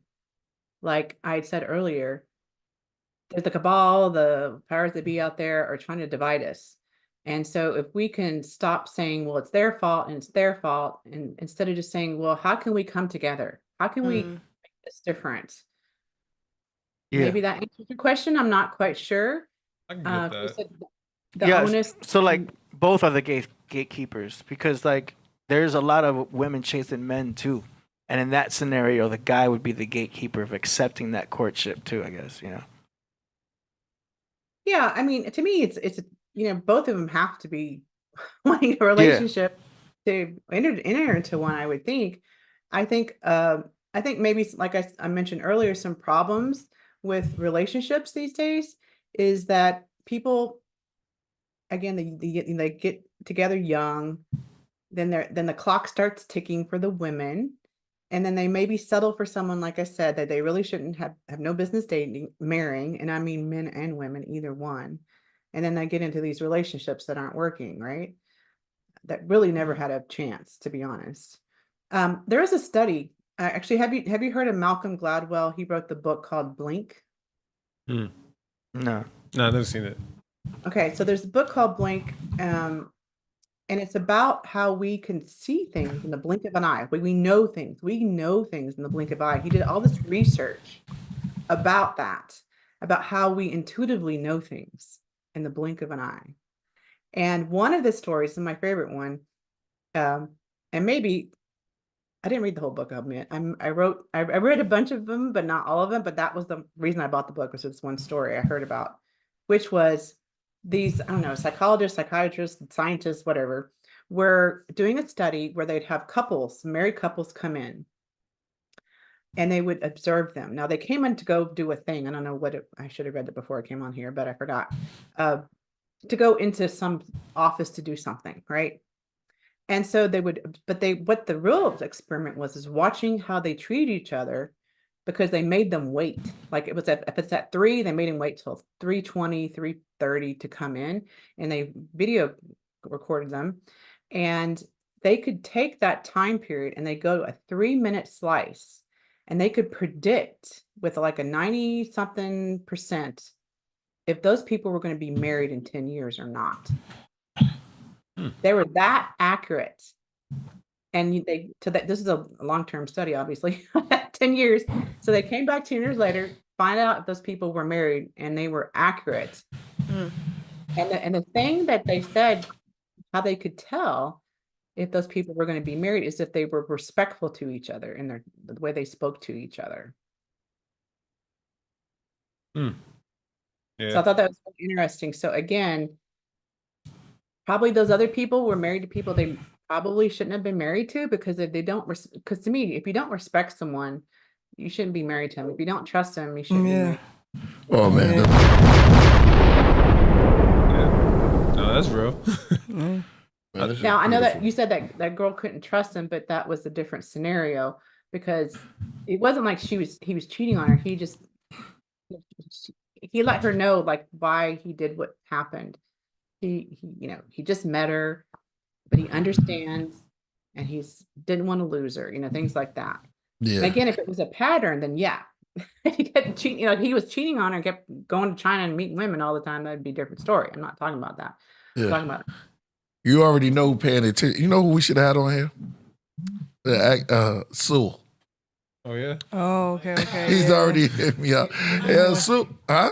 Yeah, he watch. We're gonna try to get Sue to come through because he works with tech too. You know what I'm saying? He deals with tech. Yeah, I don't know if you're ready for this patient. I mean, there's a lot of people that come through and they be trying to get their their tech life on and things. I know, right? Oh, right? He just hit me up. He's watching. So shout out to him.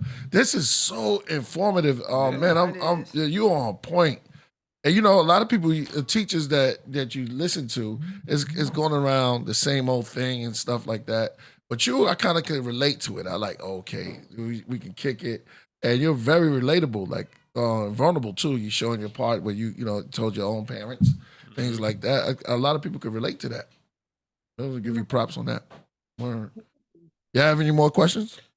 No, I mean, I think we're on point. I think we're getting, I'm getting some clarity. Do you get a lot of older guys or younger guys, like in the generation? Do you find yourself with a lot of older? Men? I kind of have all ranges, to be honest. Right. Well, what's the percentage? Who comes to you more? Is it older guys trying to deal with younger chicks? 35 to 45. 35, and I just I'm working with just men now. I've worked with both, but I'm focusing on just men. So I'd say 35 to 45 is probably the biggest age range number. Wow. That makes sense. I think those guys are probably looking for something long term. Yeah, I was just about to say that. Yeah. And they probably, they get up in their age, and that's I get that. Settle down time. Yeah. Exactly. So we clear. Could you explain to us what this is called, a tech or a trek? Because I'm thinking trek. Star Trek. It's trek, right? Yeah, Star Trek. I was saying tech this whole time. Idiot. So Star Trek guys. So do you go to conventions and stuff? I like Trek. I know a lot of people don't like Trek like that. Do you go to the conventions that come in town? I've been to 2 Star Trek conventions. When there were Star Trek conventions, I think there's not anymore. I think they're part of Comic-Con or something. Or I bet Comic-Con all the time. I think I'm not positive because I haven't gone to a Comic-Con actually. I should, but I just haven't. Not should, but I would like to. Yeah. And one of the first time I went, it was Jonathan Fraser, who is the number 1. I think that's how you say his last name. Jonathan Franks, who is number 1 on Next Generation, and then Counselor Troy. Marina Sirtis, I think that's how you say her name. And then the second time I went, it was actually Gene Roddenberry's wife, who was Nurse Chapel on the original and the voice of the computer on Next Generation.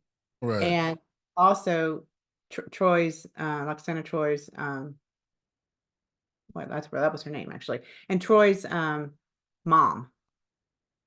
Oh, okay. See her. But then more recently, I went on the first ever Star Trek CBS sponsored Star Trek cruise, and William Shatner was the host. Wow. That was super fun. It was crazy. Like this cruise ship Free was flight. completely transformed into a starship. Whoa, wow. That's gangster. Yeah, that's beautiful right there. Yeah. Wow. RT2. No, is it RT2? That's Star Wars. My bad. That's Star Wars. But I was gonna say, I thought I was a nerd. I'm not even close to being. I am. Oh yeah. Those guys are way over the top. One person I used to have a crush on. Could you pull up Yvonne Craig, the Green Lady? Everybody remember that episode? Yeah, the Green Lady voice. She came through. This is like night, but it was past my time. But I still like it. I was like, that's what she. There she go. Okay. And this lady, you can say she was Batgirl. This was Batgirl from Batman. Okay. Oh, was she? I didn't know that. Yeah. So the Green Lady, her name's Yvonne Craig. So I got my little, fetish right there. When Priest says he likes them freaky, he ain't Oh, lying. she died at 78. Yeah. What you said, AD? When Priest says he likes them freaky, he ain't lying. Hey, that's Yvonne. Man, that's Yvonne Craig, man. When she was dancing on a Star Trek, William Shatner, he was trying to bag it too. That's not her. Yeah, that's her right there. That's her. That's back. I told you she was Batgirl. Oh, wow. I like that Batgirl. Yeah. Shout out to all my Aretha. I like Aretha Kitt also. Mm-hmm. Nice. You watch Batman? Oh yeah. The old one? Yeah. I used to get lost in it. I thought I was Batman at one point. Oh yeah. Yeah. And I didn't have the suit. I put a hanger on my head, and I bent the hanger up. The metal ones, the iron ones. Yeah. I bent it up. We got the mask on right now. Huh? We got the mask on right now. Last one. Yeah, look at that. I see how that corresponds. Yeah, baby. I never knew if Robin was a real superhero. That was the whole thing about Boy He's Wonder. real when he's Nightwing. He get real. Yeah. I stopped after that. I didn't even know he was Nightwing. Yeah, he's a Nightwing. Sparrow. You get older. Sparrow's no, he's a Robin. We the lead. Yeah. Robin's not. It really is scary. Boy Wonder. We got another question from Stranger. Stranger. Go ahead. You ready, AD? I'm kind of struggling over here. This one is long. Let's hold on. Just it quick. Numerically, the prospect of settling down as a man is a losing game. As a man, marriage is not a wise investment given divorce rates currently. The proclivity of women to date up should change, in my opinion, for clarification. Date up, change. But come on, expert. Let's go in. Just go in. What do you think about that? Did y'all understand it? I had to read it I back. get what you're saying. What do you think about that? Oh, I'm reading it back. I had to. Yeah, there's I a have lot to of read that work. back. I mean, it kind of goes with what I've been saying all Stranger's along. no joke, man. He's like, huh? Well, it's kind of what I've been saying all along. I think really people aren't marrying people they should be marrying. Kind of like what I was saying about that study, where people are marrying people that aren't respectful to them. They don't trust, or they lose their trust in. So I think that's why divorce rates are high. So if we can go to the solution, like the root, instead of like the trees, the little leaves on the trees, and I think that's where we need to start. And where you're at right now is the leaves, like divorce rates, so we can't really make a difference here. We have to start at the root and maybe educate. I don't know, like I really think putting education in relationships is more important in education than anything. Like they don't teach us relationships. They don't teach us communication in high school or elementary or wherever, you know what I mean? Right. But I think that would be very important to be able to know how to really communication, and if anything, because relationships are about communication, right? That's really all they are. Right. So, Gotta and be it's able a fun sort of commitment, even if it's not, by marriage, it's implied commitment. Any relationship, And when you get married, you're creating a corporation, you're building a company. So in a way, it's also business. And the foundation of business is based on relationships. And relationships is based on communication. So at the end of the day, it's communication for relationships and business. Mm. Yeah, well, if you think about like years ago, people got married for financial reasons. They Yeah. didn't get love. And then, of course, they had lovers and stuff like that. And it's only been like the last few hundreds or so centuries that we've had this idea of romantic love. It can work if again, the cabal and all the society stuff is if we don't allow that to separate us. So that's my big message, I guess. A takeaway tonight maybe could be, let's try to shift what we have been told about each other, Mm. the sexes, and create what we want it to be. And then start maybe shifting your beliefs about that and how it could be instead of what it is, or it seems like it is, right? And maybe what it is. And I agree. I understand I hear this a lot from the guys I talk to. Yeah, I believe it. Yeah. You just gotta holler, we want prenup. We want prenup. Yeah. Prenup. I say the side of it in terms of like it's too business nowadays, and I Yeah. think that's what the fear comes with it too. You know, obviously everybody thinks automatically the divorce and what they could possibly lose financially, but I think if it was supposed to be something spiritually, I think it would be more for like meant for bringing up kids, because that's always how I thought about what the idea of what a marriage should probably be. You know what I mean?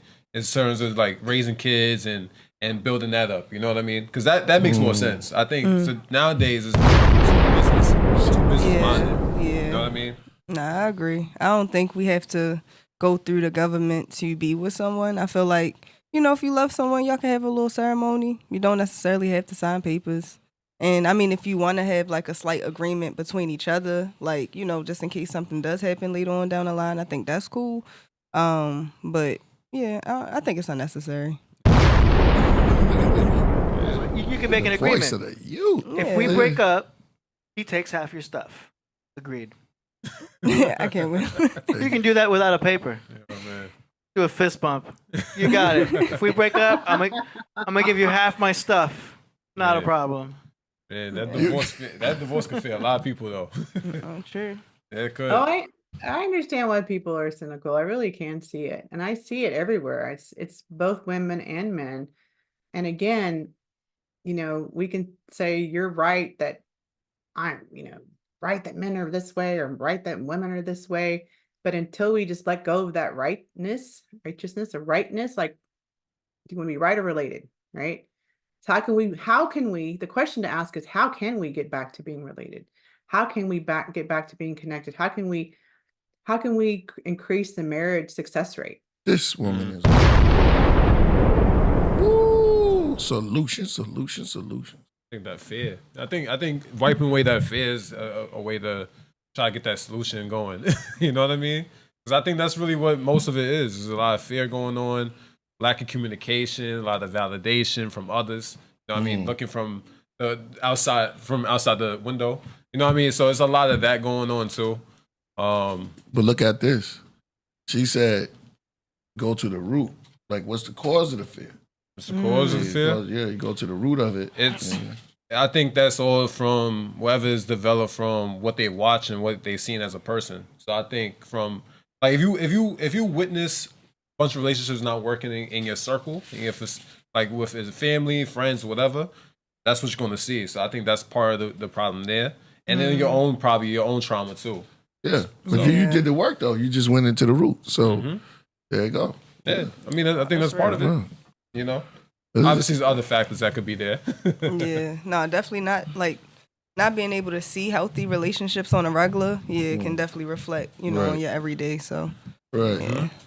So you go to the root, and then not even healing that old relationship. You know what I mean? Yeah. I think that's another thing too. People kind of leave a lot of relationships in the back of their mind. So not letting go and moving on too. That's another problem too. Baggage. Yeah, baggage. Yeah, because you have that baggage, you still carrying it with you into the next person, and then you dealing with a whole new person. Yeah, I come. What they call it? Shadow work. Yeah, shadow work. Yeah. Yeah, beautiful. Yeah. I'm all for love. Yeah. I'm for love. That's what I'm for. I'm for love. A lot of love, understanding. Well, that's by the Carpenters. Let's take them back. Yeah. There's a lot of bombs tonight. Yes, bombs. Bombs over Baghdad. Tonight, yeah. Y'all dropping some jewels. Stringers. Oh, man. Neighbors think we're playing Call of Duty. Let's get it harder. Yeah. Let's get it. Let's go in. Let's Yo, go AD in. is killing me. Yeah, I had one boyfriend. His parents had a really bad divorce, and so he was never getting married. So I broke up with him. So I wanted to get married. And then to this day, he's still Go ahead. still not married. He lives with a woman for 30 however many years, but he's never married her. He didn't believe in it because he was so concerned. But yet he's actually really married, by law. I mean, like what's that thing called where you live with someone? Common law. Yeah. There.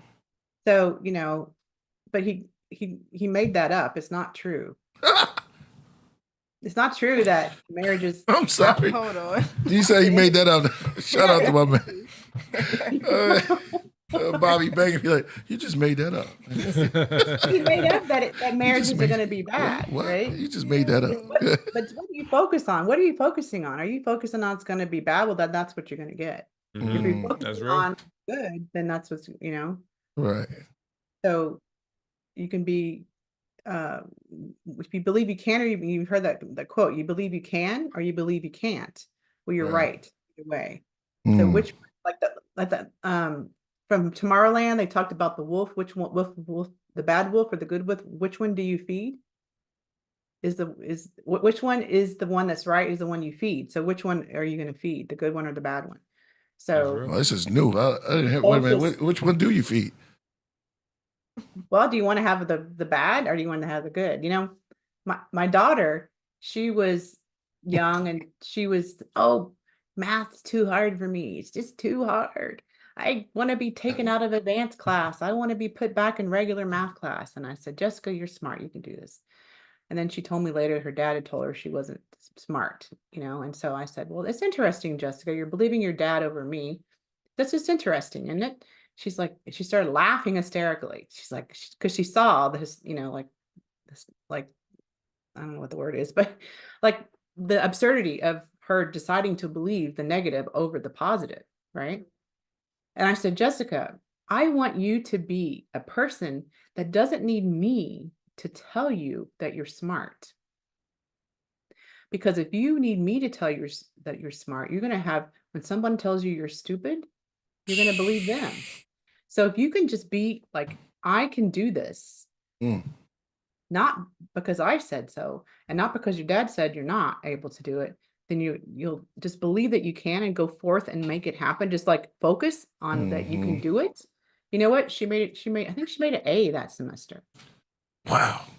You just made me make a 10. That's real parenthood, and that's real knowledge right there. Another bomb. That's what I'm talking about. Encouraging them to build up them self-awareness. Build up themselves. Yeah, you said it right. Come on, let's go. Oh, you cooking right now. We in the middle of the restaurant, and we in the middle of, it's really cooking right now. I got the tea ready. I had to do this different because all right, started over there. Let's give her some cups. What are you drinking? I have my Olipop. Olipop? Have you heard of Olipop? Oh, Olipop. No, I'm not. Isn't that a song? No. Olipop, It's a funny name, but it's a probiotic soda. Oh, okay. Something good and healthy. Yeah. Free sugar. It has stevia. Okay. Maybe monk fruit or something. So that sounds good. Soda is healthy, actually. Okay. Well, this is yours. Okay. We'll have a sip together. We're right here. Man. We're chilling. Janet is dropping it, and we want to toast to you right now on the Podcraft, and we want to thank you for your knowledge that you're dropping right now. And we need that. This is about Trek relationships, and there's a lot of cats out there that's in the sapphire. lonely sci-fi people because sometimes that's the stigma. You watching Star Trek, you're usually by yourself. You know what I mean? You need that significant other to check out the Star Trek, Star Wars, and all of those good TV shows that used to come on. You know, you need somebody to make you your TV dinner. And this is just y'all. Shout out to Janet Moore. Here you go. Who's going to put it in that microwave? Oolong. Yeah, this is Oolong. To explore strange new worlds. Oh, this is it. To seek out new life and new civilizations. So the Spark, yeah, SAD, he be killing it. Hey, This is good. It's good, huh? This is good, yeah. Yeah, this is. Reminds me of like black tea almost. Yeah, Yeah. go ahead and tell us the notes that you taste. Let me see. To A flat. Yeah, I taste a little bit of. I don't know. I feel black tea. It's put me in the vibe of black tea. Pine. Yeah, pine nut, I can little see bit. a little pine. Little apple skin. Yeah. Yeah, it does give like almost like a fruity bitter taste at the end. Yeah, like after what you say. It takes you through a Yeah. few different phases. I mean, you pretty much said it. Yeah, apple skin. Yeah, Yeah, nothing different. That was tart. Yeah. that was a It's good. good. What are you? Oh man, yeah, we just chilling, man. And Janet, you going in? You going in tonight, man? Where could we? Like, if we was It's a bit nutty. yeah, you crazy. AD's on point, right? AD, what you had today, man? I had breakfast. That's it. What kind of breakfast? I had 3 eggs, Greek yogurt. That's what it was. 45 grams of blueberries and sourdough toast with freshly squeezed orange juice. And now I've got a mocha latte. Bougie. Yeah. I know what happened. You usually have 32. You had 33? 32 what? 32 grams of blueberry? 45 grams of frozen wild blueberries. Oh, that's what did Every it. morning, man. You gotta get your blueberries every day. Yeah. Every day. Yeah. I think I'm drinking blueberry lemonade. Oh, there you go. Oh, okay, there you Good go. stuff. Oh, shout out to you. Yeah, so I love the conversation. We was going. And man, this is, how did you get into tech? How did you get into tech? Well, I've always into science fiction and fantasy, and I love electronic stuff. Like, when the first, it's going to age me, but when the first Commodore 64 came out, the Pong and stuff like that. Damn! And Come I was on. into that, and No. I love. AD's on the roll right now. I didn't hear what he said. He just played it. He played the sound effect. Go ahead. Oh, okay. And I heard that. Yeah. Yeah, it was funny. He's funny. He's hilarious. And then when we go places, any kind of like robots or any kind of thing I would get into. I read those kinds of books. And I was, just into science and stuff. But then at my senior year, they had a computer math class, and I took that class. And I made higher A's than my friend, who was a merit scholar who always made hundreds. I would make over 100. It was effortless. Shout out to So Mickey, though. programming was effortless for me. I'm just very logical, I guess. And so it was easy for me. I went into it because it was fun. It was very creative because it's a very creative thing. You're creating something, on the screen. It makes it do stuff and automate stuff, Yeah. I am a CRM owner, agency owner with High Level, and I love to build automations and websites and stuff even still. I do it for myself, but I also have some clients, but it was easy. It was fun. And that's why I went into it. Honestly, it was fun and easy. And I'm a very creative person. So I got to express my creative side at the same time. And as I got older and as I got over my, worried about what people think, then I became more of a project manager. They call them agile coach, scrum masters, agile coaches, thing like that. So more of a project manager type person. So in that space. So that's how I got started on that. Wow, that's I'm just a geek different. girl. Shout out to Coverboy, man. How did you? Cover. He has a question, man. Shout out to Coverboy. He said, arranged marriage or regular marriage? There you go. Nice question, man. Nice question for Coverboy. That's to you, would you prefer arranged marriage or regular marriages? You want I some- think, I think actually the Indians have a really great system. I think it's really awesome. Really? Yeah, because it doesn't mean you don't have to marry. So I work with a lot of Indians, over the years, and I asked them about this. Mhm. And they said that you don't have to marry the person that they pick. What you do is they actually use Ayurvedic astrology. So it's a little different than regular astrology. And kind of like what I was saying, I think there are some good You heard about that?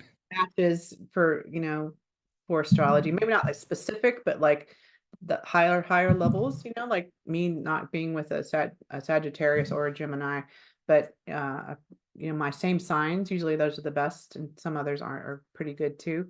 So they start with that, and then they know people. So it's like people that they kind of know.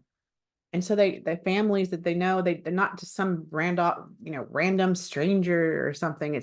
They kind of have a knowing about them. They know they're not, could be some crazy person. Not that they couldn't be, but I'm just saying in general, you kind of know the family, and you might even know the person potentially. And so they look at the astrology, they look at that, and then they decide, we think y'all would be a good match. And then what I've been told is they meet, they get to talk to each other, and they go yes or no. And then, so it's kind of really like a personal match. You can think of it more as a matchmaking service. Your parents are your matchmaking service. Now, again, if you go to a matchmaking service and they put you together with somebody, you can say, nah, she or he wasn't a match for me. And then you could tell them, well, this is why, and this is why it wasn't. So it's kind of like a free matchmaker, you can say in some sense. And again, you're not getting a total random stranger. You're getting someone that's your parents kind of know, or know of the family, or the family knows of another family, something like that. So I think it's really cool, actually. As far as working, again, they get to know each other over time. I don't know if they go for long times. But again, if you go back to that study I talked about, with a 3-minute time period, they could tell if people were going to be successful at marriage or not. So I don't know if they do that study or not. Right. It'd be cool if they did, but I personally can, when I meet somebody, I can tell very quickly if that person's someone that I jive with or not. And again, remember the vibe. We can feel people's frequencies and their vibe, right? So if we really tap into that, instead of looking at how cute they are, or how big their, what is, or whatever it is, we tap into their real essence of who they are, then I think we would actually be surprised how we might be better at choosing someone. A lot of times, again, we stay with them because we've been with them for a while. It's convenient, and that's why I really advise young people not to live together, not for moral, had nothing to do with morals. It has to do with keeping yourself separate until you make that big commitment, That's real. I like that. What's the saying? It's hard to separate after that. Mhm. Yeah. That's very good. Yeah. That's very good. Yeah. Absence, fondness, dog. We have a message from El Patron. Del. I can't see the P. Del P? Okay. Good. Okay. Go ahead, AD. He says, has hookup culture hurt relationships by having too many partners, gathering baggage, devaluing the importance of commitment, becoming accustomed to breakups, creating unstable foundation for marriage? Oh, definitely. You ready? Yeah. I'm about to say he answered his own question. That sounds like a Hey, yes. have y'all heard of that book called oh God, I went blank. 4 Agreements. No, it's not that. AD. For agreements. Oh my God, I'm going blank. It looks like a Bible. It's for dating. Neil Strauss wrote it. The Game. The Game. Yeah. So the game, so that's about hookup culture. And yes, I think it just devalues. Of course, usually it's the men are doing this, and it kind of devalues. So you could think, yes, it devalues women, but what happens actually? It devalues the man himself. Yeah, there it is. If you read the book, the guy actually goes into like a mental breakdown Wow. because he realizes the way he's being is just so inauthentic to like being a human of sorts, you could say, right? And I met a guy that was in Austin I live in Austin, Texas, and Shout out to was, DJ Notion. DJ Notion's from Austin. Every time you say spot, really? Oh, that's so cool. Yeah. Wow, awesome. And Karina. Yeah. He was here for just like I think a year for internship, doing architecture, landscape architecture, and he ended up getting into this crowd, the hookup culture crowd. He lived downtown on top of all the bars that are on 6th Street. If y'all know what 6th Street is. Yes, party spot. All the bars are like a whole big line of bars. Yeah. He lived on top of, I guess you can live, there's apartments up there, or I guess you can live up there. He lived up there, and he would call me and just tell me like they're having orgies like all the time. And then eventually What? can I not say that? I'm sorry. No, you can. Yeah, you can say it. We just didn't. Go ahead. Go ahead. You got Priest attention now. Yeah. I was like, I'm listening. Ain't he gonna throw me under the crab? No, I was listening. I was just like, And so he told me that he didn't like that, and so he was from the Midwest, kind of a conservative guy, I guess, but trying to expand himself and they would teach him, he tried to pick me up, I'm like, I could just look, I knew who he was. I thought, oh, you're a pickup artist guy, aren't you? He's like, yeah. And so I just wanted to get to know, like, understand what's going on with that culture. This was years ago. He ended up calling me one night, and he's like, Janet, I'm leaving. I'm ending my internship early.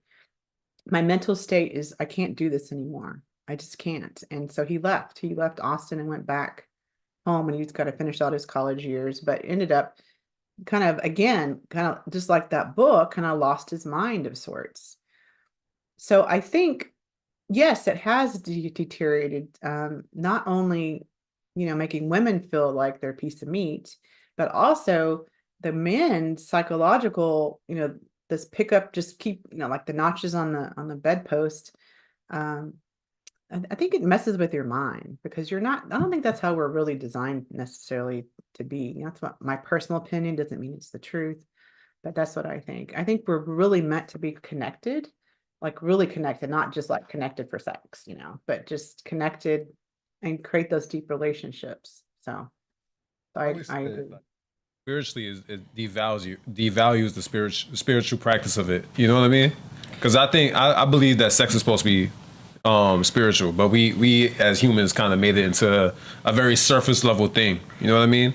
Because it's supposed to be a deeper practice. You know what I mean? That's why they used to have like chants and sexual practices and all that. You know what I mean? But we kind of made it. we just made it surface level fun. Yeah. Well, it's an acronym. SEX is spiritual energy exchange. Yeah, that's real. And you consume that energy. Yeah. And if you haven't, the E is silent. Yeah, the E is silent. E is silent. Yeah, people take E. And people take E to. They call it X. Yeah. We could go on. We be doing this. What was I saying? But I was saying, yeah, it's like, and then I believe like whoever you give your body to, you feed onto that energy. So now you're consuming all that energy or whatever. You know what I mean? And if you haven't SEX with a toxic person, keep it clean. You know what I mean? You're gonna become that same person. You know what I mean? Yeah, that energy definitely gonna travel. Yeah. Or even just whatever they're dealing with. They might have, just different things that they're dealing with, and then you might turn around and be like, oh, or even certain interests. They might have certain interests in certain things. That's a little weird. And then you realize, like, why am I into that now? It's so you definitely got to be careful with, who you swapping energy with. And the diseases. And the diseases. And the diseases. That's why we got a lot of diseases now. Right. Yeah, totally. Diseases. And then for women, they get attached. They get more attached. Men can just kind of whatever, but women get like connected. And so, I think a lot of times women use sex to get to love, right? That can mess things up for women. But you're right. It's a very spiritual thing. And I forget that, yeah, y'all are spiritual truth seeker just like me. So I can go into that. That sounds fun. Yeah, they pair bonded with somebody that's gonna lead them. So that's what happens. They get sucked into that custom. And then they never really kind of find that match because they thinking that, oh yeah, just give your body to some, who the person that's giving you the most attention. And that's not the way how it's supposed to go. Yeah. That's real. But yeah. That's what AD has something to say. Okay. Nope. Oh, I thought you were going to say something. I was listening. No, I was looking at AD. That was it. That was it. We need this conversation. Yeah, I think it's all of it. I mean, it's not just from the practical point of view that I mentioned earlier, but also from like you said, the spiritual point of view. That was deep. Yeah. Yeah, you are exchanging energy. Yeah. I just was quiet because y'all were spot on. I'm just like, yeah, y'all are. No, I think it's interesting. The tea start getting to No, that's what I see with our generation. That's what I really think what happens. You know what I mean? So I think people pair bond with the wrong people. And then what happens is they pair bond with somebody who stuck to the surface and kept it safe, right? Because going deep could be scary. So they stick on the surface, hook up with that person, and that person leaves them because they're not really truly committed to that person. They have no real true feelings. Because like you said, guys could just do what they do and move on. It's not really, that's not how we work. Yeah, like y'all don't get attached. That's not what keeps us. So, and then girls, they get bonded to that body. So then that's where all that started coming from. Yeah, I kind of wonder, where did this start? Like the hookup culture, where did it start? It's kind of interesting. Like, when did it become freaknik? When did it become that you had to like get a bunch of women like to make your manhood to be a man? When did that start? Yeah, it's been like that for a while too. Maybe the CIA started it. Are they? I'm just saying. Yeah, that's a great question.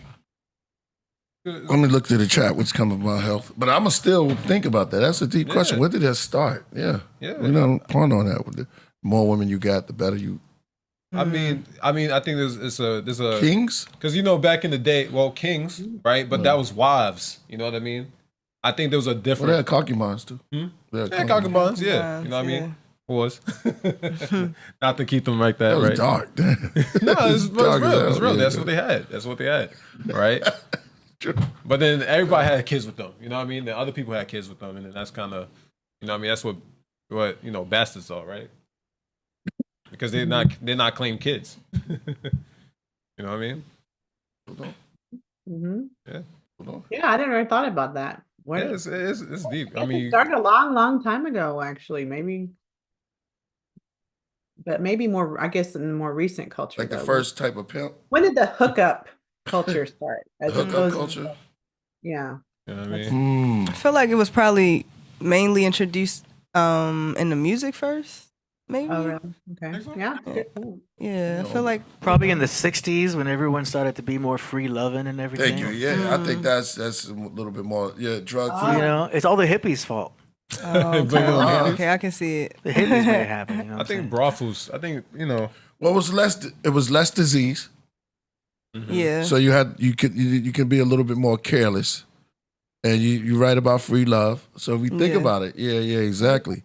So I would say, do you talk about hookup culture in the modern time, or are you talking about modern time? I mean, '60s is sort of maybe modern. I don't know. Is that modern? Could be, but maybe it seems that's a good thing to look into. Because like Neil Strauss wrote that book and it became very popular, and then of course they had those TV shows with the mystery dude. I think I saw one. Buffy. Episode. Now because the reason why I said this because Diddy started throwing parties. Oh my God.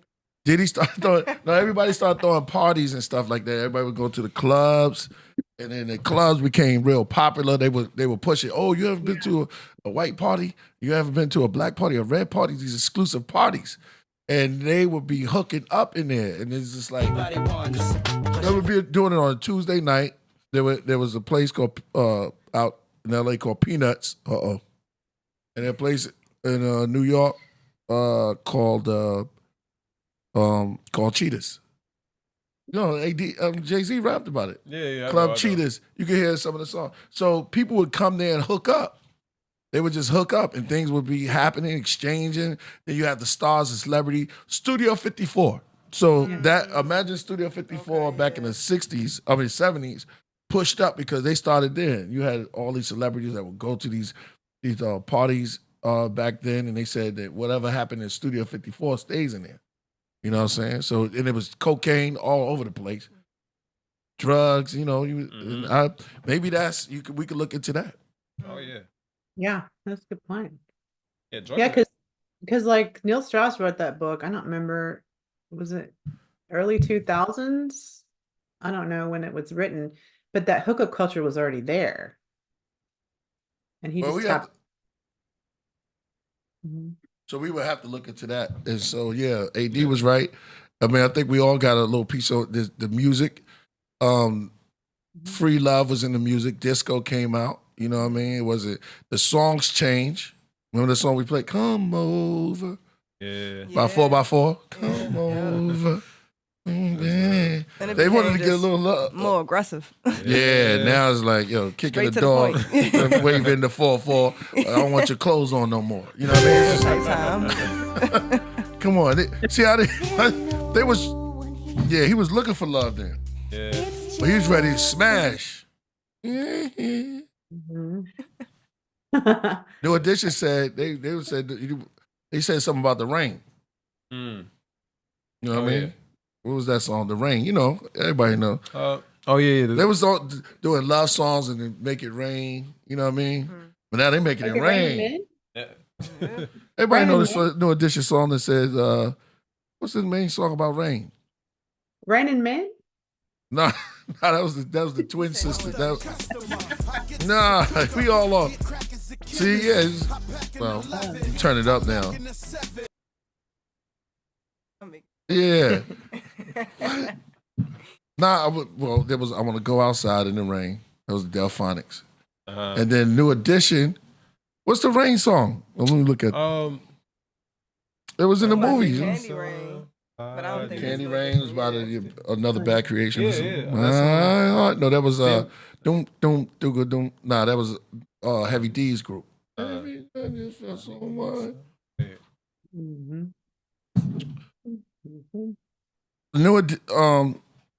It's the songs they were singing about. You can see the mind state of the people during that time. So if you have love, you had Jim Morrison, The Doors, Riders of the Storm, doing a lot of acid. Tell you when we're wrong. You know what I mean? A lot of acid, a lot of love. So we go. It's definitely a thing where like drugs and alcohol definitely play a factor into the hookup culture too. You know, do what you like. That's a big factor. Ooh, do what you like. We know I took a Tibetan sound healing class and a holographic sound healing course. Off top. And they, the Tibetan sound healing, there's different frequencies that can heal different things. And of course, there's music that you should stay, like they told, to kind of stay away from, because again, it creates, like you talking about that sex, drugs, and rock and roll. Not rock and roll, but like, what I'm saying. The type of music can create you wanting to be little, whatever your vibe is, that you want to just have fun and not the thong song, things like that. So, the what? By Cisco, the thong song, the thong. That was off the chain. Everybody was dancing to that. You can't front on that one. Yeah, the thong. So you thinking, the image they put in your head is a thong, and then the girls used to go out. It's late at night. I'll stick to that. Then. I'm over. I want you to let's slow it down a little bit. Yeah, so definitely frequency is everything, and like again, frequency is related to what your beliefs are, and then What are you vibing out? And what are your beliefs? If your beliefs are negative, you're going to vibrate that lower. If you're going to vibrate the positive, it's going to be higher. Different vibrations. I think I have. Okay, I got it. It's called Can You Stand the Rain? New edition. Oh yeah. Sunny days may come. Everybody has them. Yeah, exactly. Yeah. But when bad times come, could you stand the rain? No, I didn't send anything to him.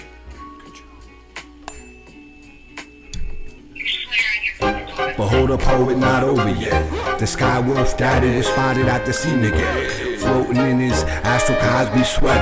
There's something strange in the neighborhood, nigga. Y'all alleygaggers with the reflexes, but y'all bitch can deep throat, giving the best neck fan. Or stay puffed like the marshmallow man. Make the pussy start hopping like toaster in the kitchen with pink plasma drip. What? Yeah. Yeah. Man. AFG postmortem doing his thing, his style. There's some parts where I feel like the beat was too loud. You know what I mean? That's in your mixing and all that. I think you got to do this thing called unmasking to like make room in the beat for your vocals to sit in frequency wise. You know what I'm saying? Because you kind of got like a medium, like baritone style. Your voice is down here. But yeah, it just needs to be mixed a little bit better. But other than that, man, you got a cool style. What y'all think? Yeah, I really like how he layered his voice. Like when I guess in the recording process, it sounds like he has like 3, 4, 5 different layers on there.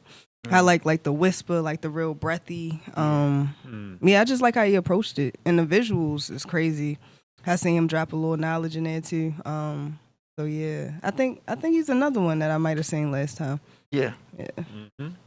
Yeah, he sends in a lot of stuff. Yeah, shout out to FG. You know what I mean? Keeps it fun. You know what I mean?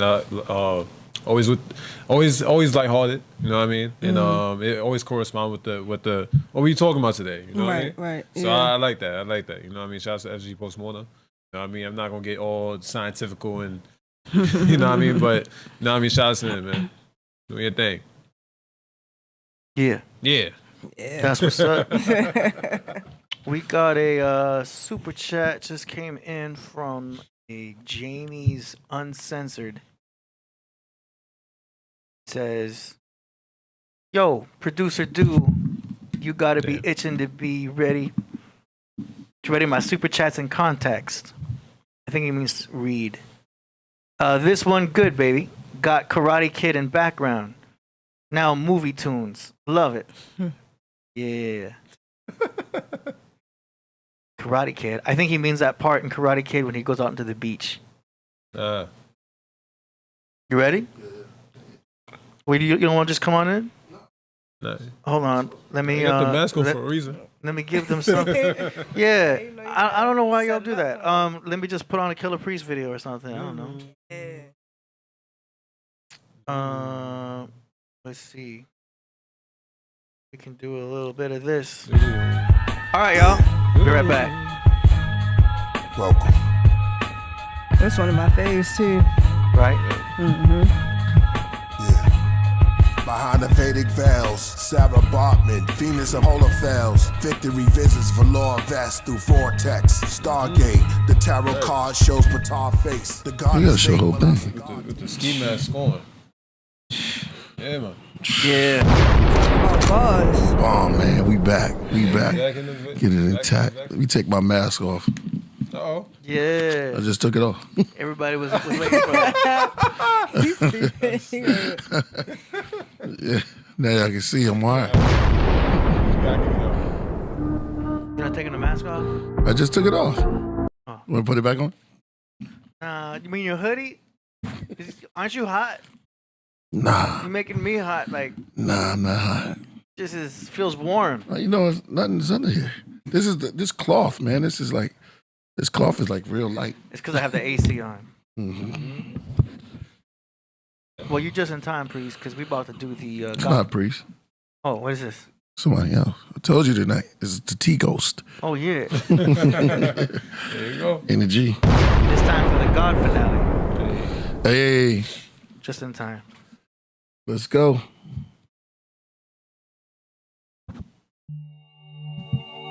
It's called Spirit Wheel.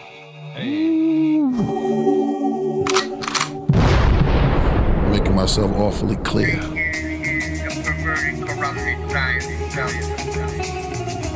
One time it was just the science of living and surviving here on that planet.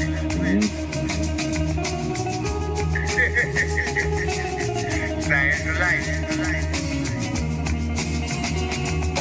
You think cause you a star that you read it in my creation. I'm God Zodiac, I'm made from constellations. My brain is a bomb waiting the flame in abomination. No change in the bomber's nation, just some more dollars placed in the pockets of Satan. While I walk amongst the blind, explaining chakras to the cavemen. I'm locking from the graves, sending doctors to the shamans. Scientists ashamed they get knowledge from the pagans.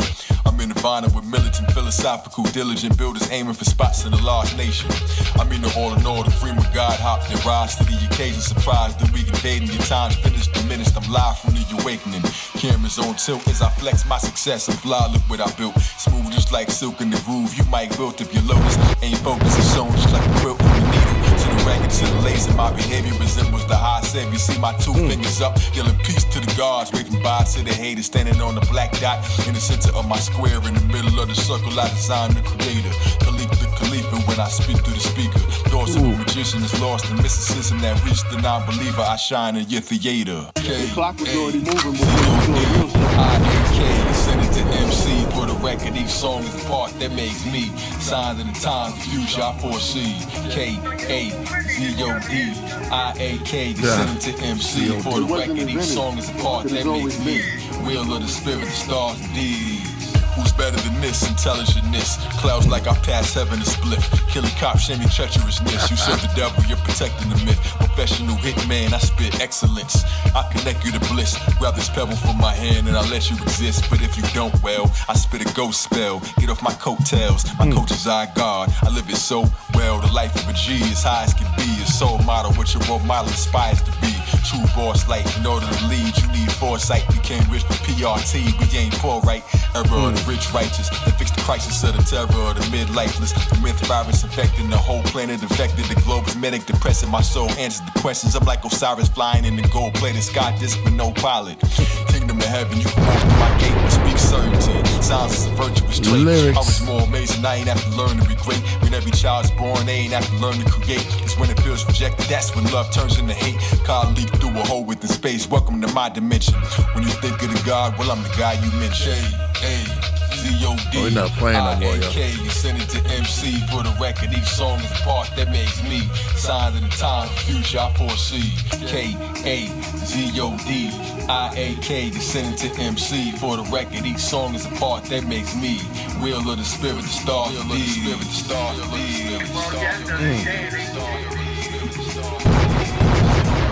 You're not ready for that.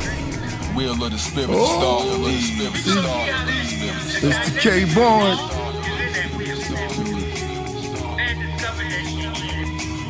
Yeah, Puerto Rico right there, yeah.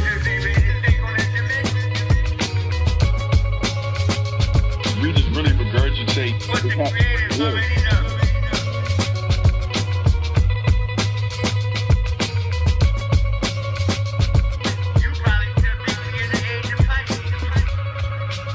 But no matter how we try to spin it, it's the same wheel.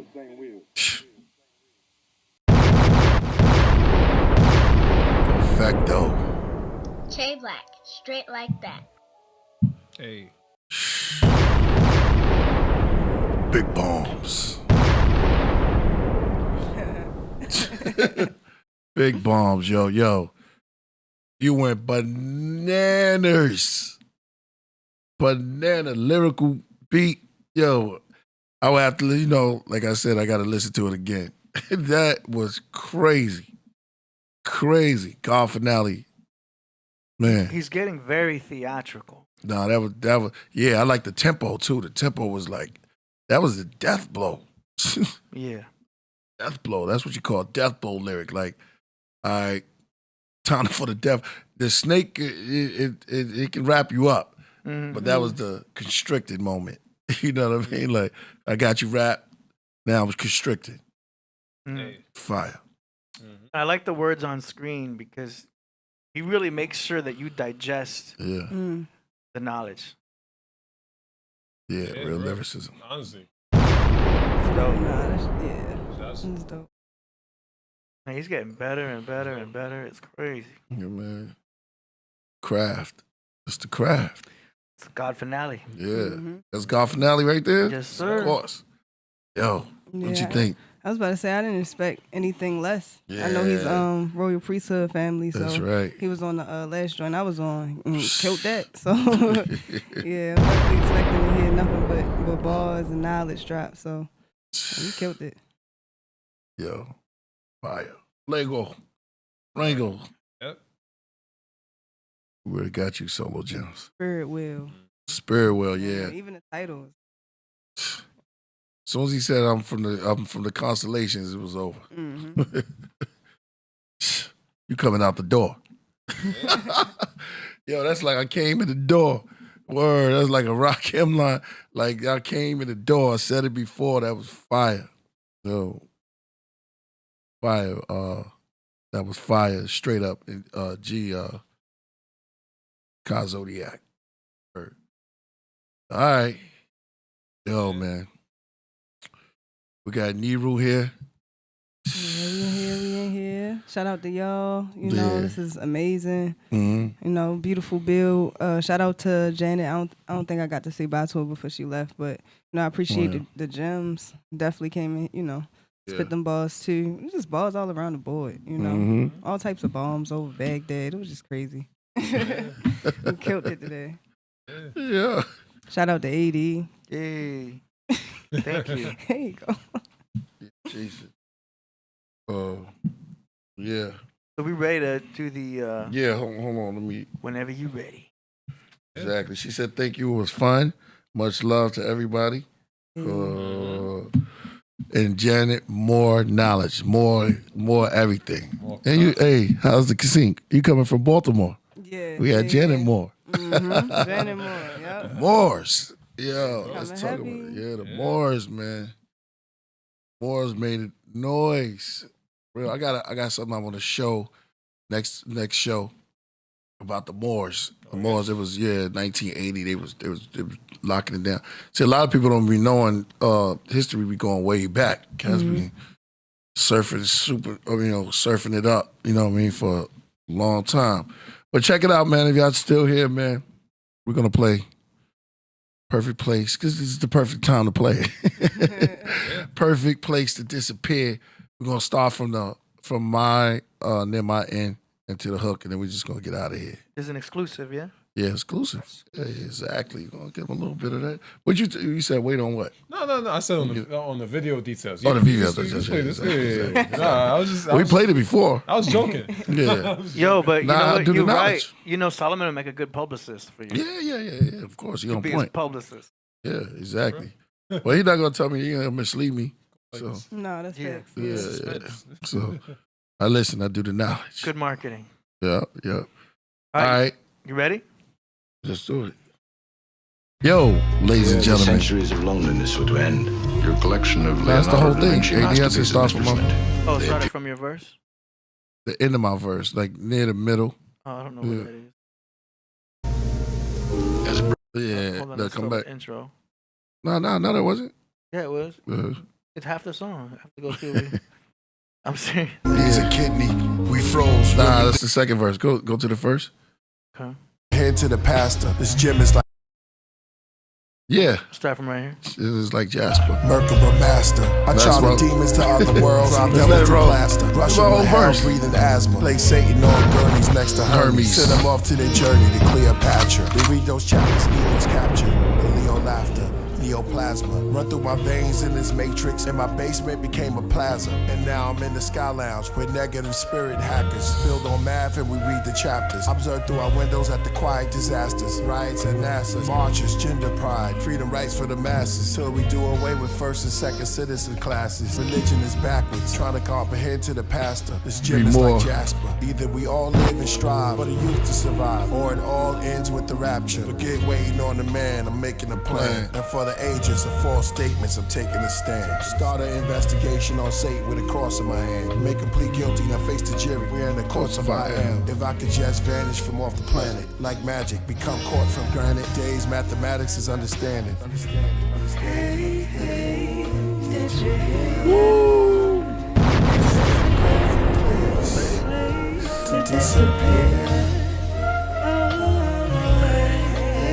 Put some fire in here. Eric got a fire in the bomb there. This is the perfect place to disappear. That's it. We lock. A billion right stories there. in the naked city. Go. Yeah, can't give him everything right now, yo. That second verse go crazy. Oh my God. Oh my God. Peace. Yo, that was, oh man. Yo, look at that. Oh man, this is gonna be, shout out to Dave Flores. Yo, we're gonna be shooting tomorrow too, bro. So come on through. Word. So, in and of it, man, shout out to everybody. Yo, dang. We got diamonds and flames. Yo, man, Solar Facts gave us a bomb. Jane is, nah, bro. Nah, sticks and stones. Nah, man, words don't affect us. We gods, we sit up here, we build, you know? Nah, you good. It actually motivates us. He's talking to somebody with a... With the C word. Yeah, because he says, see something. Oh, no doubt. Yeah, exactly. Shout out to Dave, man. Look at all those flames in there, man. So many flames. I'm about to put something on a grill. After y'all flamed it up, you gotta put something on the grill, let it cook now. Love all that fire, man. For real. Yo, man, I love it. Yo, thank you for the inspiration that y'all gave us. Shout out to all y'all, man. And also, Royal Priesthood coming soon. This video coming soon. And then we got the video coming, how many days? 2? 1? Well, first your single drops on Friday. My single drops on Friday. And the video drops on Monday. Mm-hmm. Just like that. The one day I need rest. Yeah, exactly. Monday. Yo, listen. We about to get up out of here. I want to thank the guests. Janet, you was incredible. You're going to come back through. For real. Janet Moore. Yeah, catch up there. I want to thank AD. I want to thank Nero for being here. I appreciate for keeping being real, because if you're gonna be about something, be there. You need to be there. So you gotta respect that love and all of that. And I want to say that y'all the greatest craft room on the planet, man. And I want to thank all y'all for what y'all have done for the channel, and it's building up every day, and it's keep moving. And I just want to thank y'all straight up for everything. Serious. Never happened. Oh man, Helen's only begotten son, bro. All right, Solar Gems. We out of here? We out of here. Yeah, we out. We do that thing. Look, Emerald City is closer and prettier than that. Boom.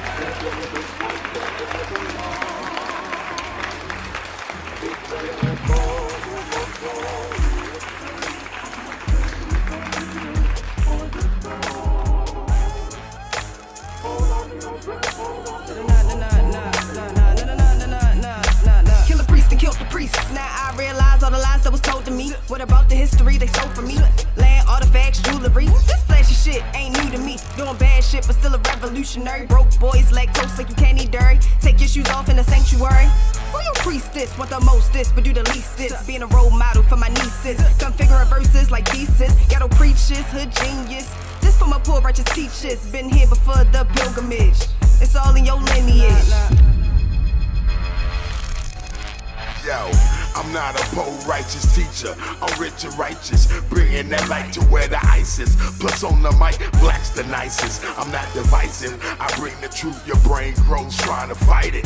That's how I raise you up without devices. This lesson's guided by God and the goddess Isis. To get ahead, you must pay the price, make sacrifices. Study the night shift, master both sides like I did. That's how you get invited. Priest is the pilot, black. I'm flipping that hourglass, but won't let an hour pass. Give me a pen, I devour pads. These lines infinite. Keep chasing bags, but me and mine will be chasing facts. Money distracts, it corrupts the mind instant. Cause and effect, laws always draw and reflect. The sacred gaze we respect, convey the ways we connect. Only third eye material mind set aside, and we combine like atoms to take the shape of the divine forever. Soy muy elegante, como gas no metimos en el cuarto, soy el elefante.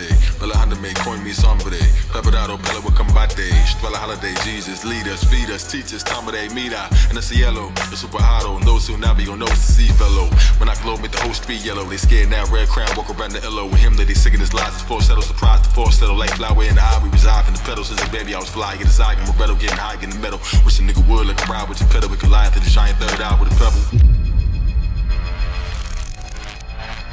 I don't really care how they feel. I'm opening portals and seals. I'm fully protected. I walk with the armor of God as my spiritual shield. The goddess agenda, the hardest defender. They know that I'm nothing to play with. The lyrical trouble they never expected, cause Phoenix's bars never wasted. Aura gleaming like an amethyst. She's sitting pretty, she's getting rich. Y'all punch lines never better than mine. Y'all borderline, you hit or miss. They basic and mentally simple. The reason they never could enter my temple. I step to the plate, rappers get ate, just like the infinity symbol. Ayo, sick, subliminal criminal with a mystical digital conjunction. Junction, what's your weapon of mass destruction? We pass class instruction and surpass construction of unidentified flying rockets, stopping an alien abduction. Stuck in a moment of rhyme, composed flows in a row of 4 lines from a mind that stays high with no AI design. Obey thy divine majesty, nastily I devise a bold strategy and take over the whole galaxy. The master swordsman. From the liquid chambers of just a pyramid, I did a bid and still came out the king kid. Never doubt the savior's behavior. Men kept is a razor. The earth dominator, womb penetrator, nothing greater. I circle the globe in moon craters. Hat low, looking for tomb raiders. Reincarnate Darth Vader. Shit is major. Men kept nothing greater. See you later. Caution, house of 100 corpses, fill the unwanted forces. I kneel before the crumbling crosses. Pineal, the son of Horus, 9 wheels to spun through orbits. Rhyme skills, my tongue is torment. Royal priesthood, we all are goats. Call us a herd, you heard, we eat herbs. We soundproof, ground troops, crown truth. Get a curse, so do not disturb. Big birds, men with stones, chucking spears, cut they beards. Justice near, the royal priesthood is here.